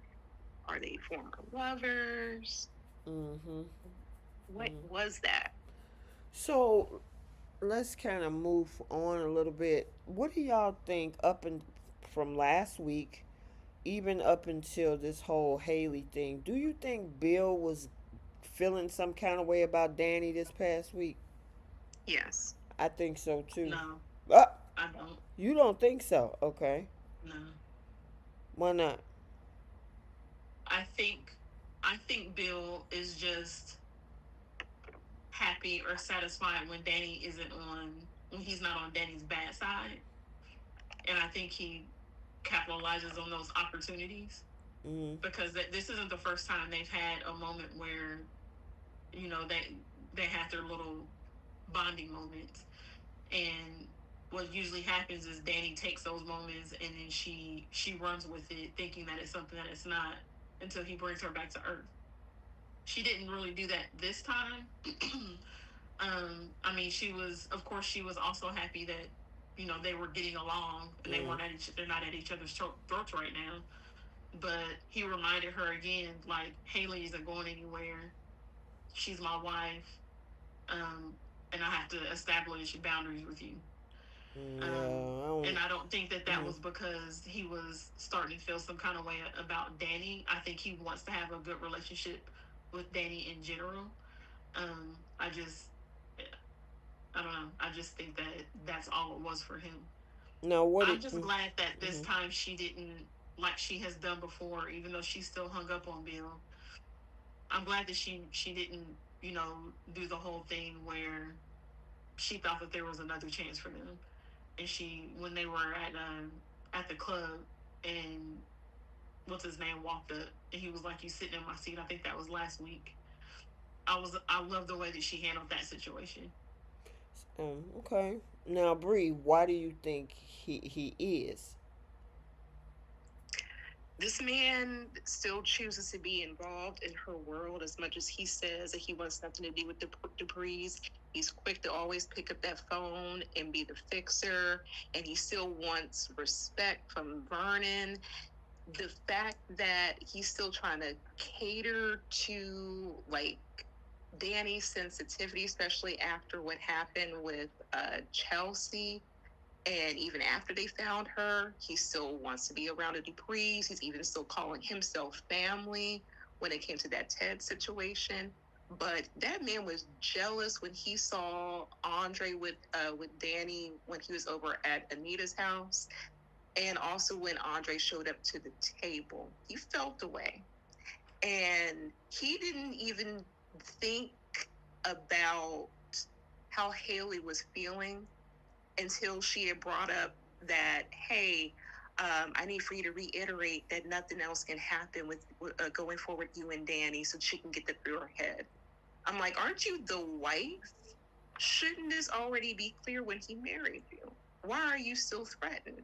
Or maybe because you know Danny has your man and you only have your man when he chooses to be around you.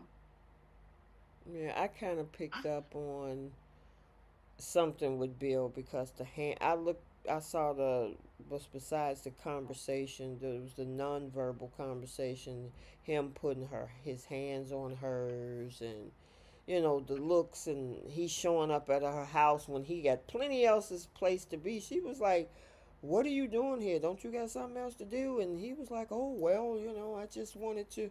It's like, why are you there? So Yeah. it's one thing if you're going to establish boundaries, don't just show up at my house for no reason. Why are you Well, that here? was wasn't that why he showed up? That was when he showed up at her house, was to tell her No, I no, have to no. establish boundaries Last with you, right? week. Not the day before yesterday, or yesterday's episode.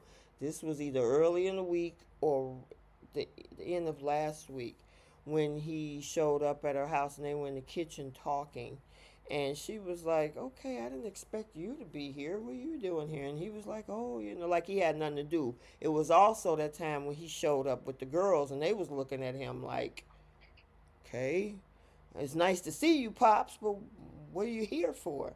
It was almost like he was trying to get away from Haley during that time period. I can understand him showing up at the girl's house or wherever it was that Chelsea stayed at. I Wasn't that last? Was I that don't think he last has week to. or earlier this week? That was last was week when he showed up at Chelsea's house. But when he showed up at her house first. I don't remember him. I'll have to go back and watch last week's episode. I don't remember him popping up at Danny's house last week because I feel like this week was the first time we saw her kitchen in a long time. Well, no, I think what T's bringing up was the house that Danny gave Kat and Chelsea. He was showing up. Actually, no, they were at. I think it was Anita and Vernon's, and they said, "Okay, we're going to go over to see about Chelsea," and they went over to her house. But one instance where it had nothing to do with the girls was the fact that Danny was sitting all by herself at the country club. Bill invited himself to her table, and then they're reminiscing, they're talking about that. So she never prompted it. He prompted it. And then when Andre had showed up to the table, he got jealous. Like he was interrupting his time with Danny. She liked that because she knows how to rap Bill when she needs to. And if he could have spent time with his wife. Oh, I'm sorry. I was saying that he made a choice to be around Danny. He already doesn't have enough free time given his career. He could have gave that to his wife, who hasn't seen him in a matter of days. I don't think it had been that long. She said I don't know. I feel like this is what Danny normally does is Bill is nice to her and all of a sudden she thinks that he wants her back and he doesn't. Jenna, I agree with that. I feel like she said Haley is Bill's midlife crisis. Because even Tomas hinted at the fact that she knows nothing about Bill's life, practically. And he really doesn't know much about her. This is based off of whatever intensity that they had, and they keep saying like, "Oh, about our love," but what is the substance? They don't know anything about each other. I don't know. I guess for me, like, he knows that Danny is not over him. She's asked him, what, 3 times since the show has started for them to get back together, and he's rejected her every time. So, to me, if he really wanted to be with her like that, she's literally there for him to have. And he wouldn't even have to put in work to get her back. And he's not doing that. He's still focused and concerned with being with Haley. So I don't know. Until Bill tells Haley, "I don't want you anymore," I I don't take anything that he's doing as far as Danny is concerned as him wanting to be with her again. Got you. Alrighty. Let's see. What about the conversation between Anita and Leslie about her mother? Well, I was with Anita. She said she's like, I'm gonna take off these earrings. Like, Leslie has done enough. That is the last person I would care to see. Exactly. Or talk to. I'm not telling you anything, but I guess Anita is going to forever have a soft spot because of her guilt over Barbara. But I would not entertain anything that Leslie had to say, because if she wanted to live up to her deceased mother and do right by her, shouldn't that change her as a person? Mm-hmm. Like, she was just more concerned with Anita being the sugar mama and being able to get one over on Bill and the Duprees and, stake her claim into the Fairmont Crest properties and whatnot. Nothing in regards to do with her mother, except for when that lady Peaches has showed up and told her about that she was the daughter of the last articulate. So, if I was Anita, I would have said, "You can miss me with that. I'll get to you when I get to you. I had nothing to say to you." Yeah. Yeah. So it drives me nuts that they have moments where they will give her. I don't necessarily want to say give her grace, but Leslie had done nothing to earn that from Anita. She was literally just in Anita's house while Chelsea was missing. While they were dealing with that, screaming at Bill, talking about, I hope you know how it feels to have a loved one's life threatened, or whatever it was that she was saying to him. Like, she went in there and made that situation about her. That was her last interaction with Leslie. So for Leslie to come over to the table and expect Anita to extend any grace to her and give her information about her mom, her bio mother, is just like, this woman is insane. And it annoyed me that Anita did it. I wish she would have just stood her ground and told her, no, I'm not going to tell you anything. Jenna, that is my question. How much is that trust fund? Oh, gosh, don't even get me started on that. Because you mean to tell me $40 million? You mean to tell me this woman can afford a house across the street from the Duprees, who have generational wealth? Not only can she afford the house, she can get it torn down, rebuilt, custom, however it is that she wants to get it built. Also has money to donate a wing to the country club to have a sportsplex built. There's no way that trust fund has that much money in it.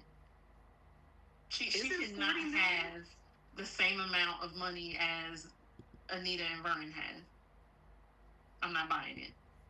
That is crazy. Not to mention that she overbid on that house too. Yeah, she paid double than what it was actually the retail value of it. I'm like, she has money like that and she's still this bitter. Right. Like, both you and your daughter are so this raggedy, you moving backwards. Mm-hmm. And that's what I was saying earlier. I feel like right now, it feels like how Bold is, where there's no balance with the characters. There's a set of characters that get everything they want all the time, and right now that feels like Leslie and Eva. They have paid for literally nothing they've done, and not only have they not paid for it, they've been rewarded. Yes. And writers on BTG, if you guys are listening, my dream scenario would be Laura to come back in a silver suit in a civil suit and sue Leslie Ooh, for all that she's worth. That would be great. I would love to see that too. I don't know. I mean, obviously, because if you take her away, what do you have on this show? No, they'll take her money away. No, I know, but go ahead. Like, I want her to face property, a tax debt, the house get repossessed, her cars, anything, all of that repossessed. And I want Laura to go after everything after what that lady put her through. Mm-hmm. So she can't go to jail. And it's not that I don't want the character on the show. I just need the writing to be balanced out, because it's literally just been one thing after another with her. She's been able to get everything that she wants, and nothing has happened to her. I never expected her to go to jail over what she did to Nicole's assistant. Yeah, Laura. I never expected that to happen, because nobody ever goes to jail on soaps. But except Michael. Yeah. But like the thing with the house that she wanted to buy across the street from the Duprees, to just antagonize them, like, that's why she's doing it. Because, like Vanessa said, you can afford a house in any one of these gated communities. Why not just move into one of those communities? And she doesn't want to do that, because she wants to be there where the Duprees are, so she can rub it in their face every day. And it's like, even that would have been a small kick in the teeth for Leslie, had they stuck to her not being able to get that house. And that didn't even happen. That lasted for, what, a day? And then she was right back in there again. So, I don't know. Sorry. I was going to say, she got a sugar mama and new house and some D. All I know, I mean, obviously, they got her as being the antagonist, and it's actually antagonizing the fans, because, it likes they're getting away with everything, and she don't care. She has a no care attitude. She's cocky enough to stand up to these rich folks, and there are a lot of fans, for whatever reason, they like the Leslie character and the Eva character. The actress. Yeah, I love the actress. No, I'm not. I'm talking about the character. Oh yeah, and I don't mind the character, but they're making me, when they don't have it balanced to where she takes a loss somewhere, or a couple of losses, it makes me not like the character. Because why is she able to get everything that she wants? Why can there not just be one or two things, like not getting the house or not getting the country club membership? She still has the money. They can still figure out ways to incorporate her into the show, but she's got, at some point, Leslie has got to take a fall. They can't keep allowing her to do all of this stuff that she's doing to people that have done nothing to her, and then also get everything that she wants in addition to it. For me, I cannot stand Eva and Leslie.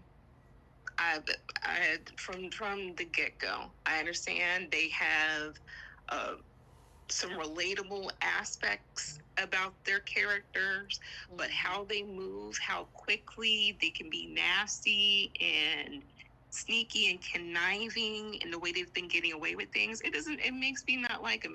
Like, everything I thought about regarding Eva was justified with the way that she was talking with Ted last week. It's like, I knew it. I'm glad that you showed your true colors. You're about whatever your mama wants, as raggedy as she is. But me personally, I don't understand how there's people who would cheer on for Eva and Leslie and then trash talk Kat, who's done nothing wrong. Right. Except point out all of the mess. She's been the main one on both of these ladies' necks, as she should. And that's why it irked me when it came to Tomas. Calling her a mean girl and all because she's not trying to kiss up to Eva. She don't have to at all. And he has no place whatsoever to dictate whether she needs to accept Eva or not. Like, stay in your lane. Mm-hmm. I'm glad that she told him off too. And that's been him day one. It's gotten to the point with me where Leslie is concerned. She's so much of a troll on this show that with the scene that she had with Anita today, she was being sincere in how she felt. You know, she was grateful that Anita gave her that information. But I was sitting there waiting for her to, I don't know, say something nasty to Anita. Maybe blame her again for why her bio mom got kicked out of the group or something like that, because that's all Leslie does is she trolls everybody on the show, and she's constantly on the attack. So I couldn't even though she was being sincere, it didn't come off as sincere. It came off as she was being fake. So like when she's having her soft moments, I can't take her serious anymore, because that's all she does on here is just attack, attack, attack. Yep. Her and her raggedy daughter. Mm-hmm. So like I will never be able to muster up any sympathy for her for any reason whatsoever. Nope. what did y'all think about the whole thing with Samantha wanting to talk to her mom? Good for her. I think she's at an age where she can decide that for herself. And I think girls are going to naturally want to, especially in her position, get to know her mom. And she's in a male-dominated household. She wants to get to know the other part of her. And granted, I understand that, yeah, she can go to her either one of her grandmothers. She can go to her aunts, her cousins. She would have done that already. She wants to go to the woman who created her. And I understand Terrell is not going to be as forgiving, but this is Samantha's choice at 16 years old, and I think she's old enough to kind of decipher what she needs for herself. So I didn't mind it. Yeah, I agree. Um, what I was gonna say? Oh gosh. I think they could have used another. I think they should have just had her straight up say, "I changed my mind. I do want to get to know my mom." Yeah. Using the topic of, her and the boy possibly being intimate with each other didn't make any sense to me, because June is not mentally stable, for one. Mm-hmm. So her saying that she wants to go to her mom to get that kind of advice made zero sense to me. And somebody that she doesn't know very well. She hasn't seen her in a decade. So I don't know. That they should have just said, you know what, I changed my mind. I do want to get to know her, and get to know about her background, and I just want to talk to her. Right. Yeah. That would have made more sense than her saying that she wanted to talk to her mom about boys. Yeah, I think Yeah. that dude that she was hanging with is bad news though. Oh I yeah. do too. Because they want to invite her to some party and all that. I'm like, oh Lord, here we go. Yeah. Mm-hmm. Yes. Now I did not like how Terrell spoke to Samantha when he found out that that's what she wanted to do. He Terrell be out of line all the time. Every time he opened his mouth, I feel like he's trying to jump bad with somebody, with his father, with Samantha, with Pops. He even at one point, it was I think around the time that Martin's secret was coming out, and him and Vernon were sitting at the table talking, and I can't remember what he said to Vernon, but Vernon had to tell him, "You need to watch who you're talking to," Mm-hmm. and had to correct him. Like, we need to see more of that for him, because that boy's mouth is out of control. His attitude is just awful. Yep. Yep. Slick. And then what do y'all think is going to happen with Tomas and Miss Cat? Oh, poor girl. I just need them to be done because Yeah. I'm tired of my girl getting trash D from a trash individual. Like, I'm hoping. Go ahead, sorry.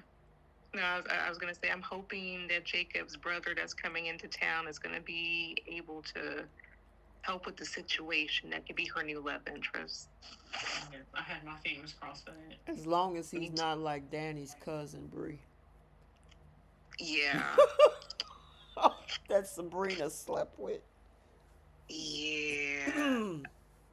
That's it. We got to talk about that. But I want her to. She was blunt about it. She was like, "Look, this is not working." She stopped in the middle of it. She's like, "No, we're not going to finish this. we're through. I'm like you're trash in bed." And then she got her dress and she's like, "I'm going to take a car." Like, it's that bad. She didn't feel the need to apologize. Nothing. She didn't care about his feelings. Nothing. She was through at that point. Well, I'm wondering what is actually the issue. Is it just he's trash, or maybe she was expecting something else and that is not what she's experiencing? I think me personally, I think that she senses something. Sometimes you naturally sense something, and there's no connection because she knows that he feels a way about her sister, and it's hard to really fully give yourself. Or maybe he's trash in bed because he's probably thinking about somebody else. Like, it could be a lot of different factors. But after the third time, and she's stopping halfway while they're getting it in, and she said, "No, I don't want to do this anymore," that's bad. Jenna said, how would she even know whether he's bad or not? She don't have the experience. They did it 3 times. She said the equipment works right. It's just, I don't know if he's not reaching for her to have, an awakening, or, I mean, there's a lot of references I can say. I'm trying to be respectful. But if she's not communicating like he's been asking her to do, then that's also on her. But he could just be trash. Okay, so let me ask y'all a question, and then what time is it? It's 9:30 at night. This has been a question that I've heard on other areas.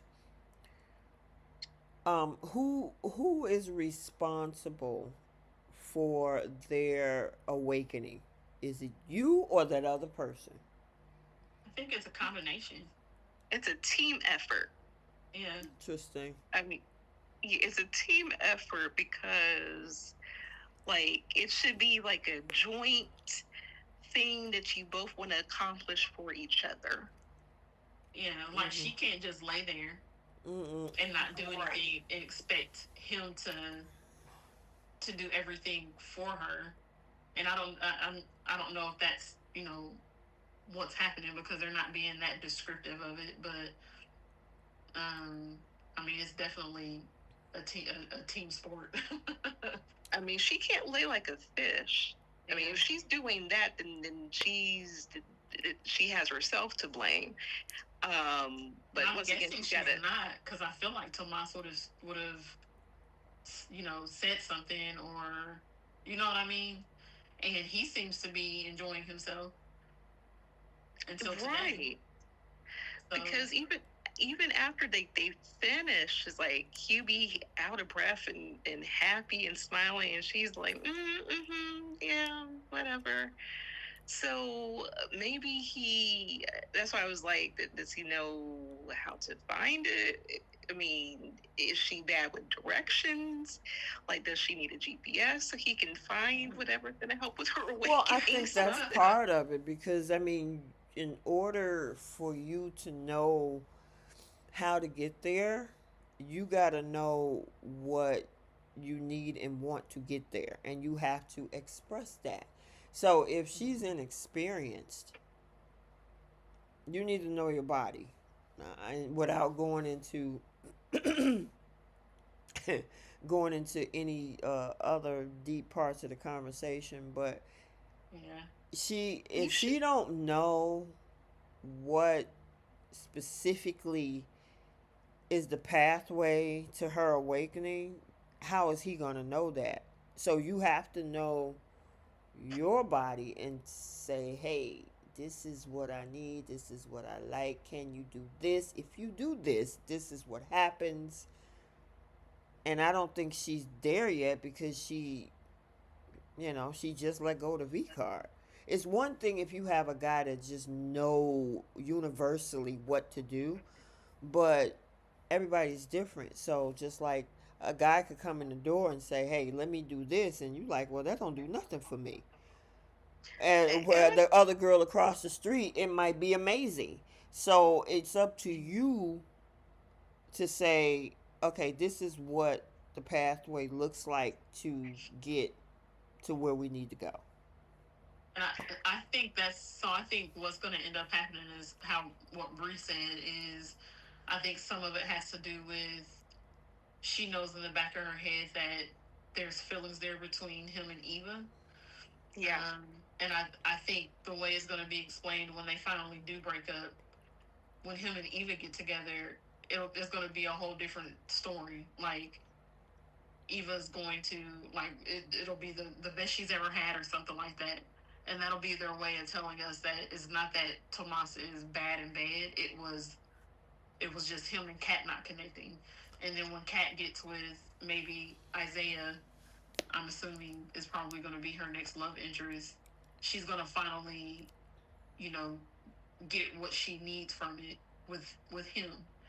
So I feel like it's going to be explained that it was just because the two of them weren't connecting the way that they should have, because maybe there was a mental block there for Kat because she knew. But she went through this whole spiel with Anita and Chelsea on, oh my God, what do I do? And I mean, I really want this. So I mean, is she? Maybe that's her. She just doesn't want to lose to Eva. That could be it. And she's just not. She's not admitting that to herself.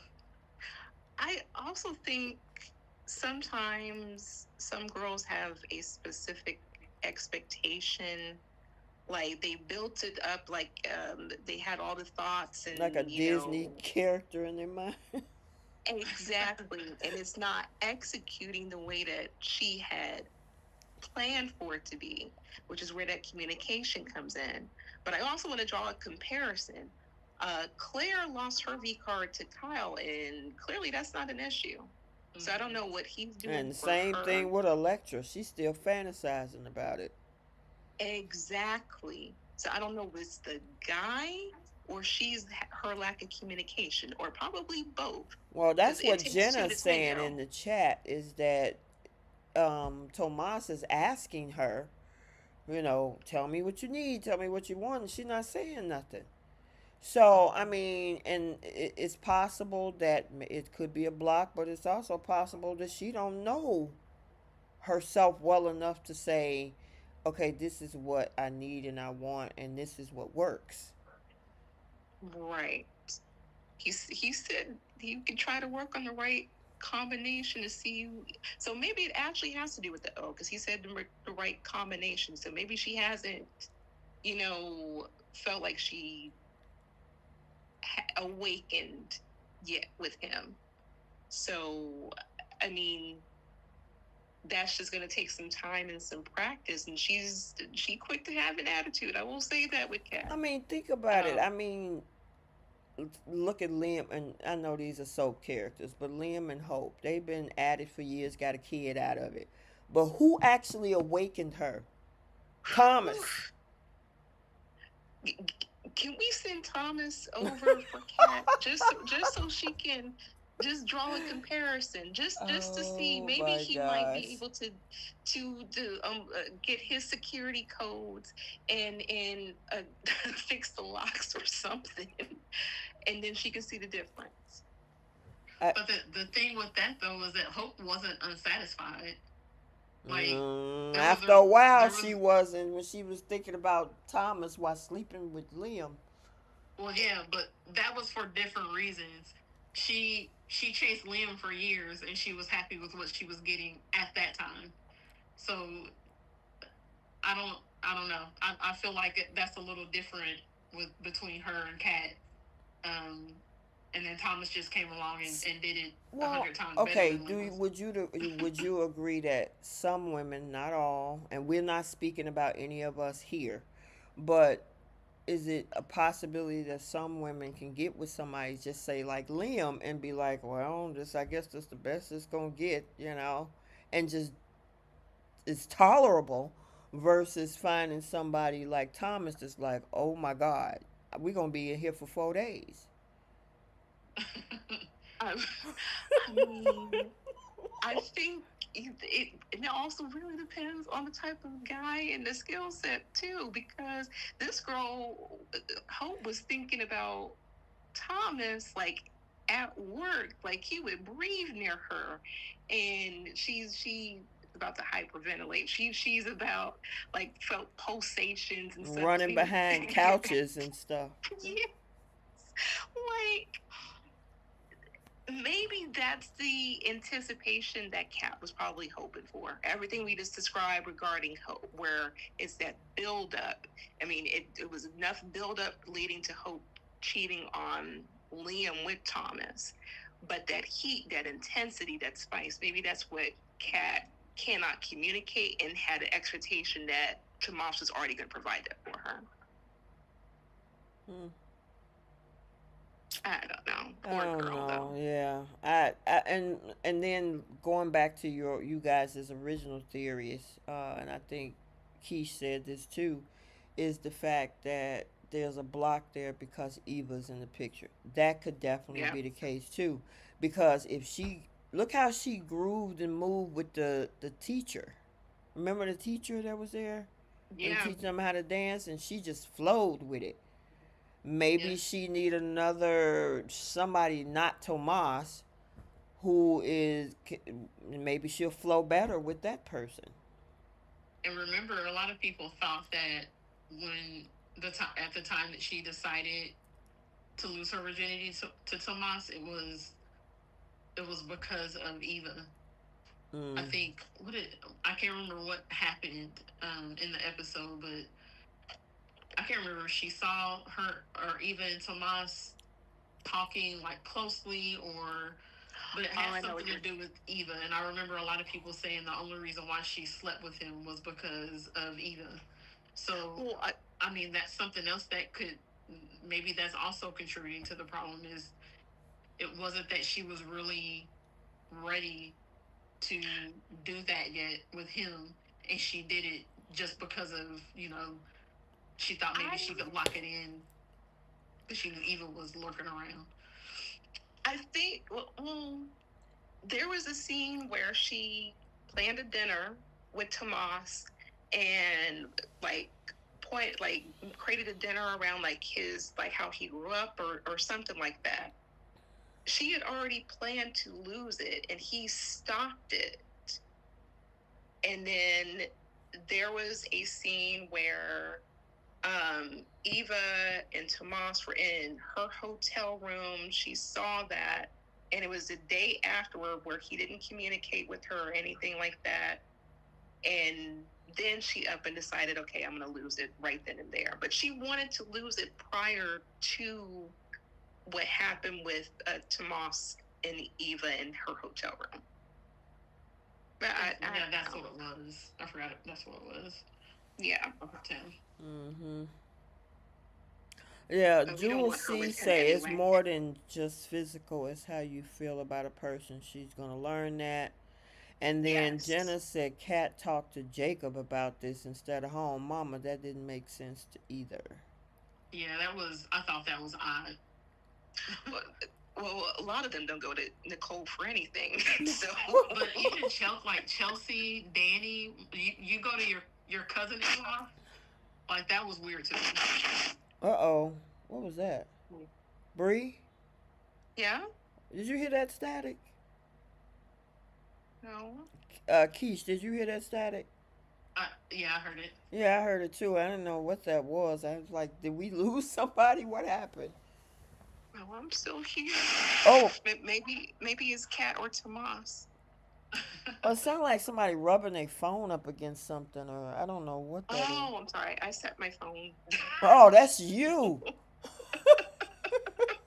It's loud. I'm sorry. Oh, my bad. All right, did we cover everything? I think we did. Yeah, I think we covered a good bulk. Mm-hmm. Yeah, I mean the whole thing with Danny. Oh, wait a minute. Ashley and Ashley and Derek. and yeah, and her proposal and him lying about not feeling his legs. Boo. Y'all Derek got deserves anything better. on that? He deserves better than her. Okay. I really liked when him and Shanice were those little couple of dates that they went on together. I wish that they would have kept that going. I thought it was just the one. When they said they did a couple, I was like, oh, okay. Yeah. And to me, this would have been a great setup for them to like actually develop real feelings for each other because she's his physical therapist. But instead, it turned out to be about him and Ashley. So.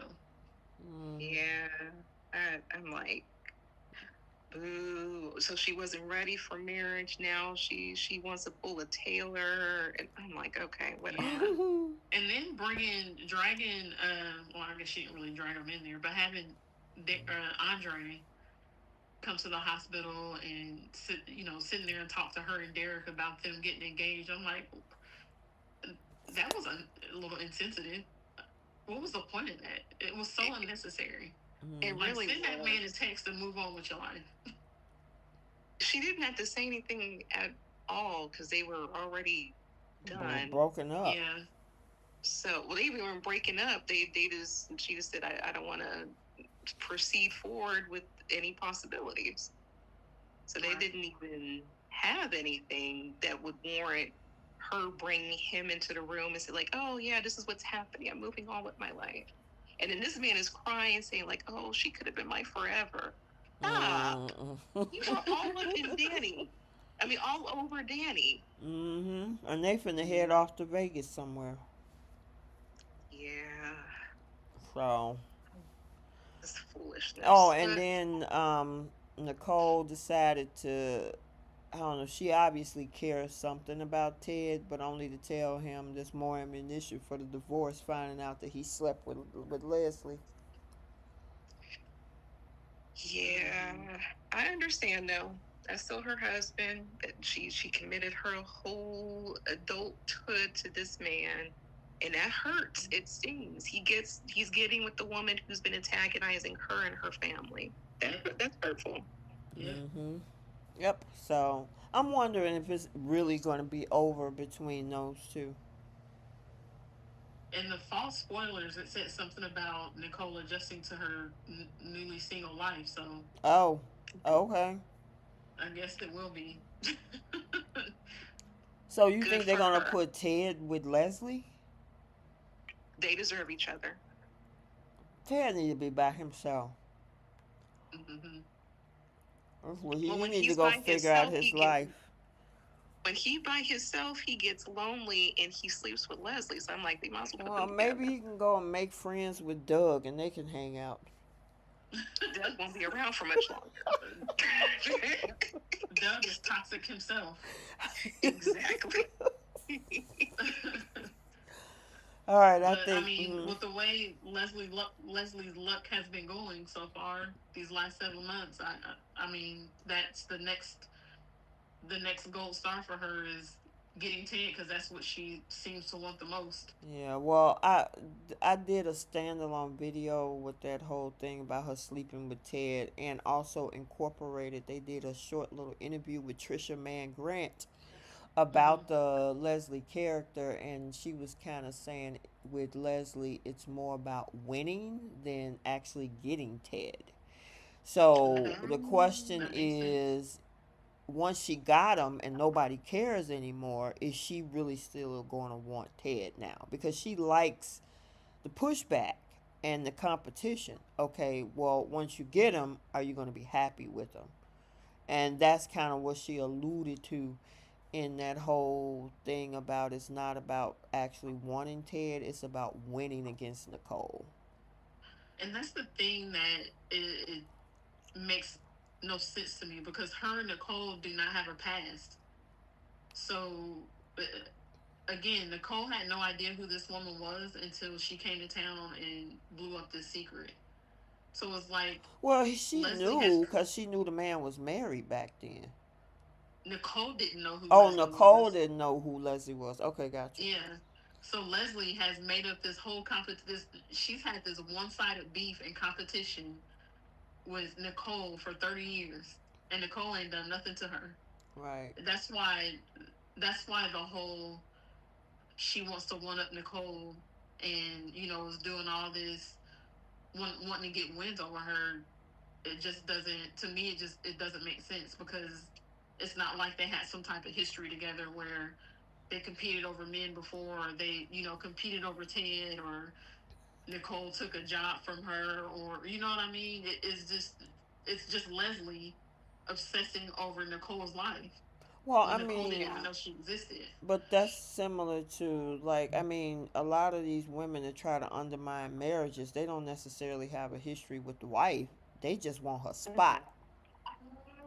But And she's then, she's going so far as to even harassing Nicole's family and moving across the street from her parents for what? I don't know. There's another thing I'm thinking that this is, which is why certain people, or there's a lot of people that do resonate with the two characters, but I ain't gonna talk about it on here. Oh, girl, I already know. We with the same sentiments. Yeah, I ain't gonna talk about it Wait, on here. what am I missing? No, we talk We about it got you, later. Keish. Okay. We got you. Trust and believe.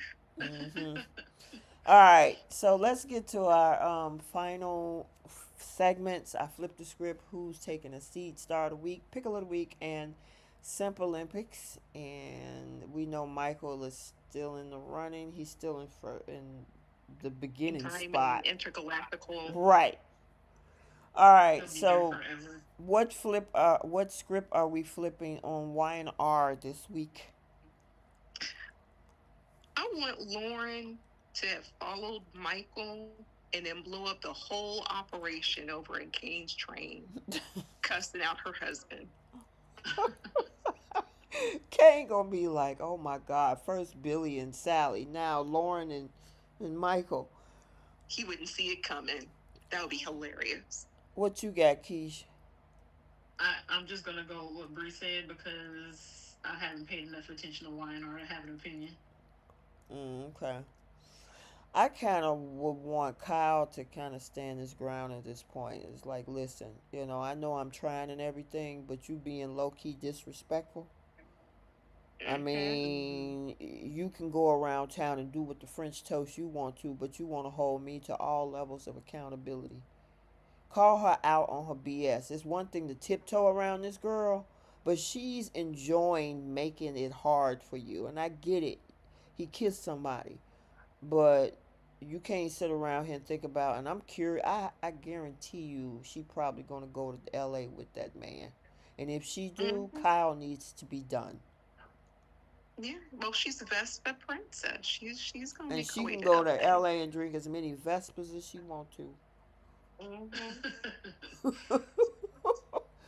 What you flipping on bold?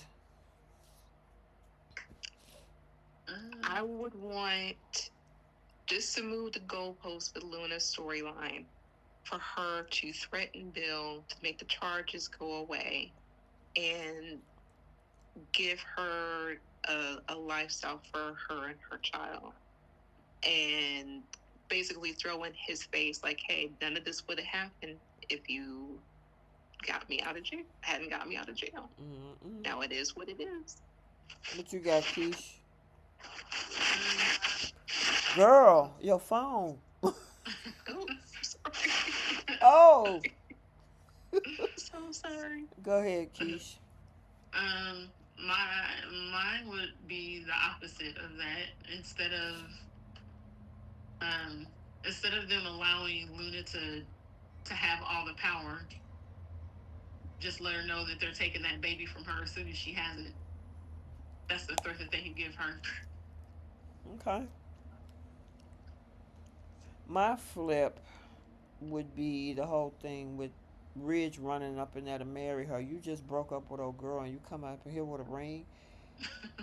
Brooke, she should have been like, listen, first of all, I understand, yeah, I might want you back and all, but you just broke up with her 2 seconds ago, and now you want to marry me? Yeah, you need to slow down a little bit. Um, what you finna say? I said, yeah, I agree with that. Yeah, I mean, it's insensitive. How you gonna break up with that girl and then go over there and then put a ring on her finger? And then get the whole wedding going with Carter on standby. Didn't get nobody a heads up. Nothing. Who was gonna go? No, I mean, as far as his kids and Taylor, didn't give them a heads up. Right. Steffi gonna come back and have whiplash like, wait a minute, my mama was planning a wedding before I left, and now you married the Brooke? Right. Mm-hmm. Oh, yeah, I'm curious to see how Steph gonna react to all of this. All right, and then what y'all flipping on BTG?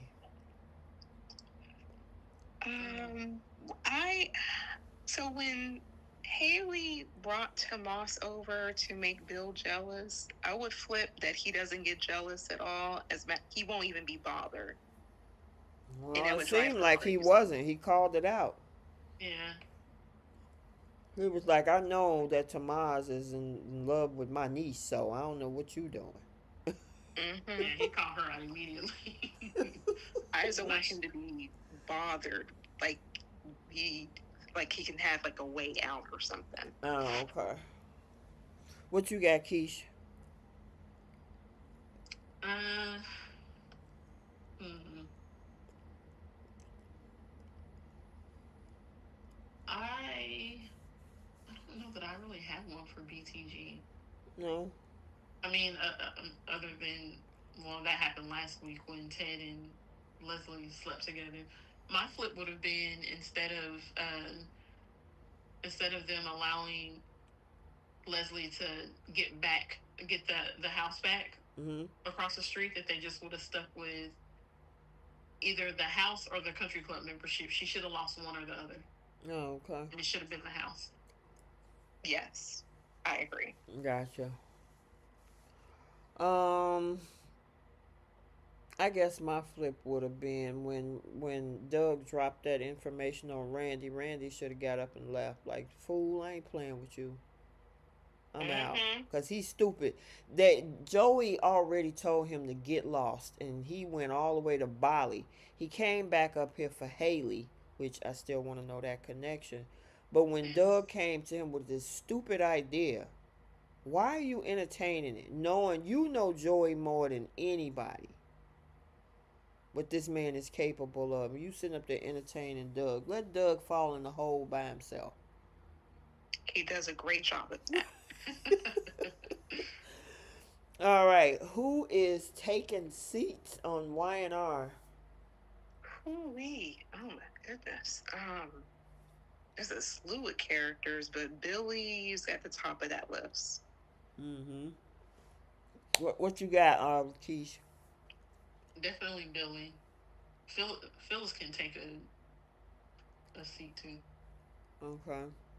I'm gonna give Claire a seat, and I'm gonna give Michael a seat. Michael, oh my God. Oh yeah. Lauren gonna permanently seat him if he don't watch it. He got to do his own divorce.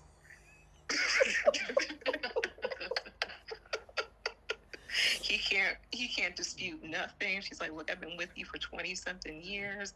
I've been your side chick in this marriage. I want whatever I'm owed. Listen, You're not he going to would dispute be the nothing. type of dude. This is how bad that he would be mid-stroke with Lauren, and Victor calls, and he'll get up and leave. I'm pretty sure he has. In 20 years, he has. Guaranteed. Oh, that's Victor. I gotta go, and she looking like, wait, what? They probably could have had plenty of kids. Right. Victor stopped it. Oh my Victor's God. the best birth control for them. Right. All right. Who's taking seats on bold? Lee. Lee. Katie. Okay. Oh yeah, Katie for real. She can join her too. I'm gonna get Sheila a Luna. seat because she was smiling a little bit too much over her RAP3 grandchild. Yeah. Can we- Honestly, everybody can take a seat except Will. He's the only one that didn't do anything wrong. Keith said, "Everybody go sit down." Electra too. Oh my God, Because Electra Lee's sitting up too. here acting like a victim. Yes. Like you just Yeah. heard your daughter your granddaughter sexually assaulted somebody, and your first thought is what she did to you. Oh, so you want Bill to take a seat too? Yeah, he can have Oh, a seat yeah. as well. Okay. Yeah. He can He's have a seat fabulous. for the simple fact that he is, like Bree said, he's basically giving Luna the power instead of being smart and taking it from her by saying, "Great, you're pregnant. As soon as that baby comes, we're taking it." Mm-hmm. Yeah. And Brad Bell can take all the seats I gotta, as well. I gotta say that Taylor definitely gave Eric a seat to their friendship. Oh, So and it was beautiful. Yes, it was. It was so necessary. I love that moment. Oof, man, there you go, Taylor. That We was a need great more moment. clapbacks.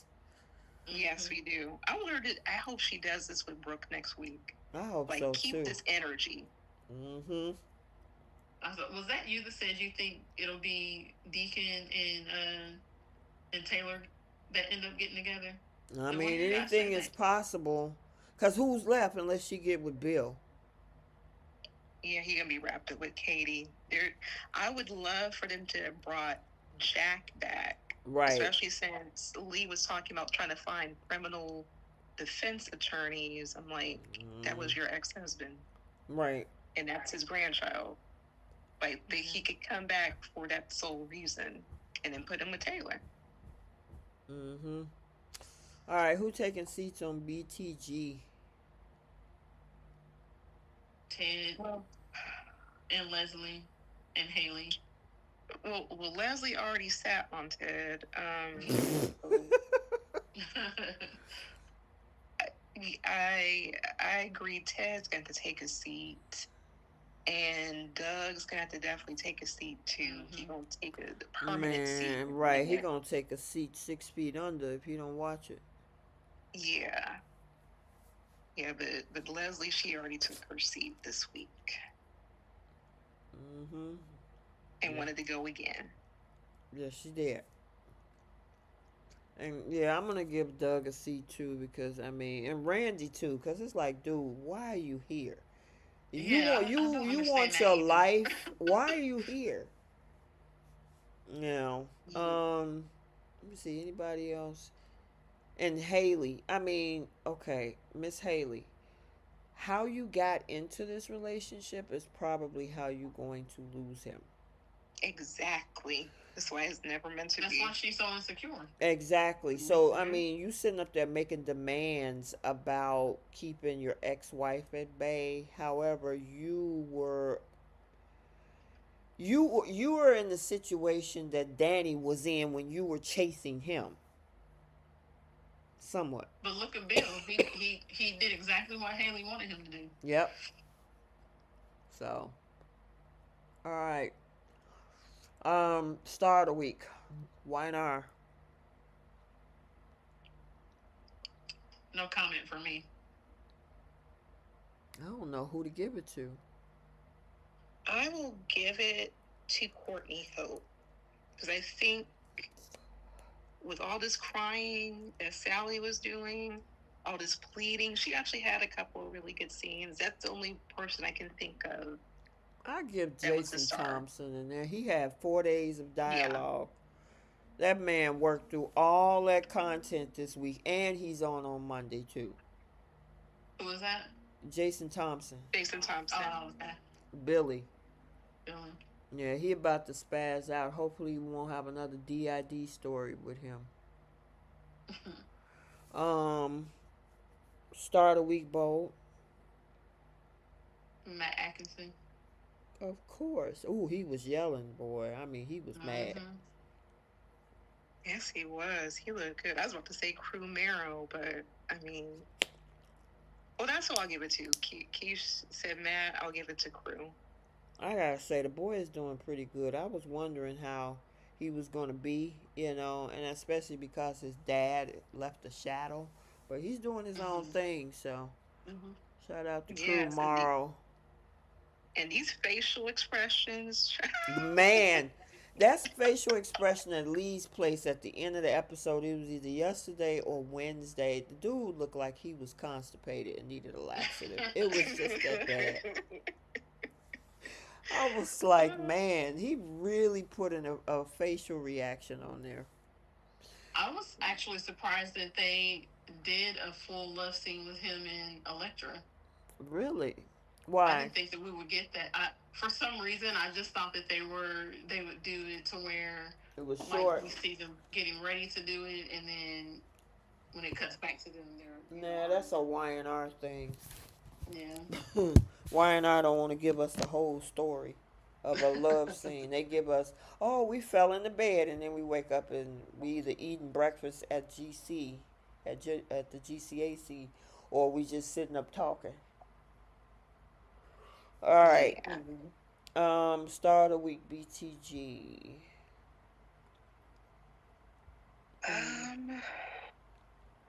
The lady who plays Leslie. Why is her name not coming up? Trisha Mann Grant. Oh my goodness. She better get her Emmy nomination for next year. Man, she's a talented actress. I mean, she like delusion and crazy down to an art at this point. No, she's doing an excellent job to be a villain. Yes, she is. Absolutely.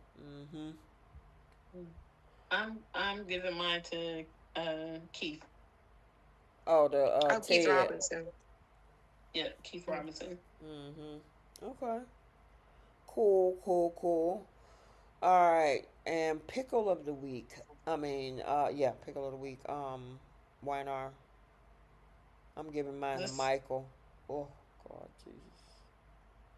I'm giving mine to the whole Mariah storyline in this that'll work. mystery situation. What about you, Bree?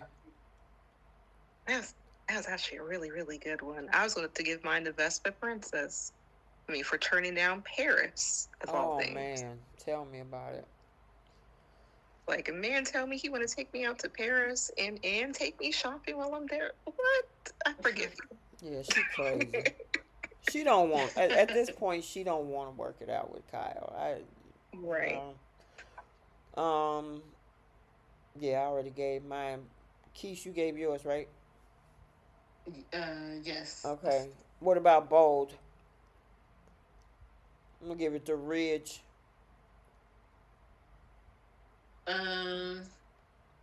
Yes, I agree with that one. Break up with somebody and get married in 2 seconds. And I'll give it to his daddy as well.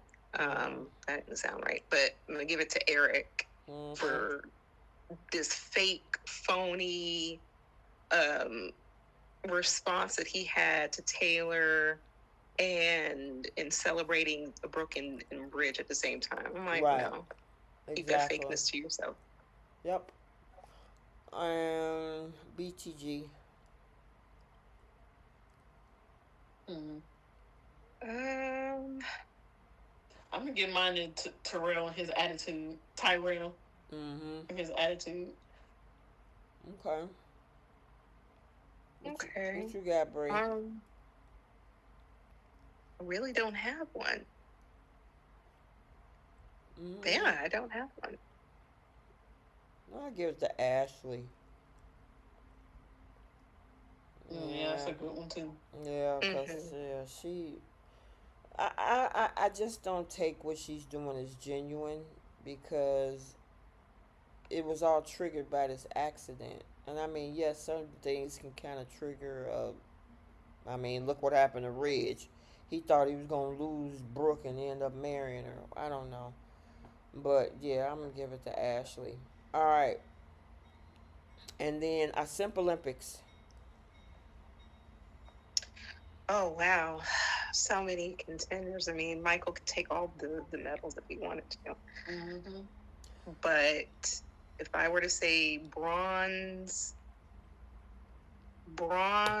will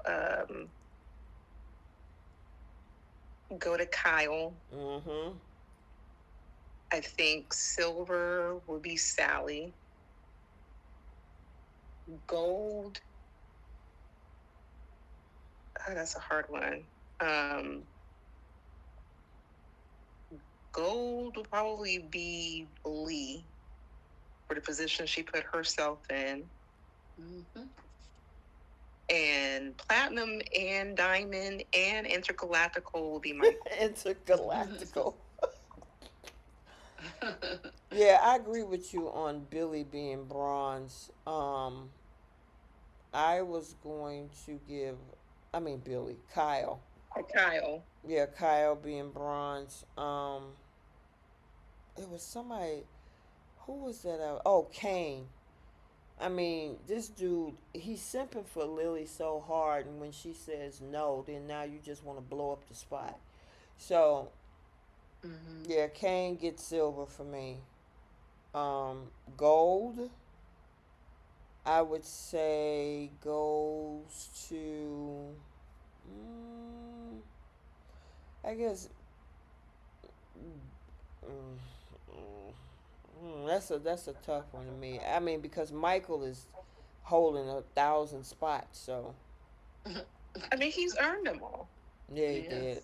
I mean, I guess that's what you might as well take the gold, the platinum, the diamond, and the cosmic. Because he's doing too much. I agree. You lying to your own wife because you trying to do something for Victor, and then you taking Kane's money in the process because you trying to do something for Victor. Yeah. Mine would be Michael, Kane, Lee, because all three people doing something for someone who is not doing anything for them in return. That is correct, and that's the definition of a simp. When you have Yeah. no boundaries, you just doing stuff for their acknowledgement and validation, and they're not giving you anything in return. Yep. I would say at least for Kyle, he's trying to fight for his relationship, but everybody else, like, you have no reason to do what you're doing. That's true. Yep. All right, we had another great show. This one went over 3 hours, y'all. Oof, goodness. 3 hours and 18 minutes. All right, you guys. Well, get ready for September oh my God, we almost at the end of September. We going into October, y'all. It's oh insane. my gosh. My Hey, you getting close to retirement, Keish. Right. Mm-hmm. What are you going to do? Still trying to figure that out. How many more months you got? You got a year, or are you down to months? No, I've got 3. It's coming up on 3 months. Oh. I'm done at the end of December. Oh my gosh. So you start a new year, new everything. Mm-hmm. Oh wow. Are you nervous about it? No, not really. Okay. I mean, I'm gonna miss the people that I work with because I've been at that place for 25 years, so it'll be sad leaving my coworkers Um, but I'm excited to move on to something different. You got any ideas of what you want to move on to? I don't. Oh. I need to start figuring that out, huh? Yeah, girl, them 3 months go by so fast. I know. Yeah, I know. wow. Cause I mean, are you still sad that you didn't get a chance to do one more deployment? Yeah. I mean, I've gotten I got over my anger about it. Okay. But you know, it's all good. I wish that I could have done one more. Yeah. But it didn't work out that way, unfortunately. Right. Everything that happened. That was last year, wasn't it? Yep. Yeah. Almost a year ago. Yeah. Well, thank Next you month. for your years of service in service of the Yeah. country. We appreciate you, girly. It was my Yeah. pleasure. Mm-hmm. All right, you guys, we are going to end it here, and we got a lot. Well, look like some interesting stuff coming up next week, so we'll have more to talk about next week. Y'all got anything else before we go? Not here. No, no. All right. Until next time, we will see you guys later. Bye, soapies. Bye, everybody. Have a good weekend. Be safe.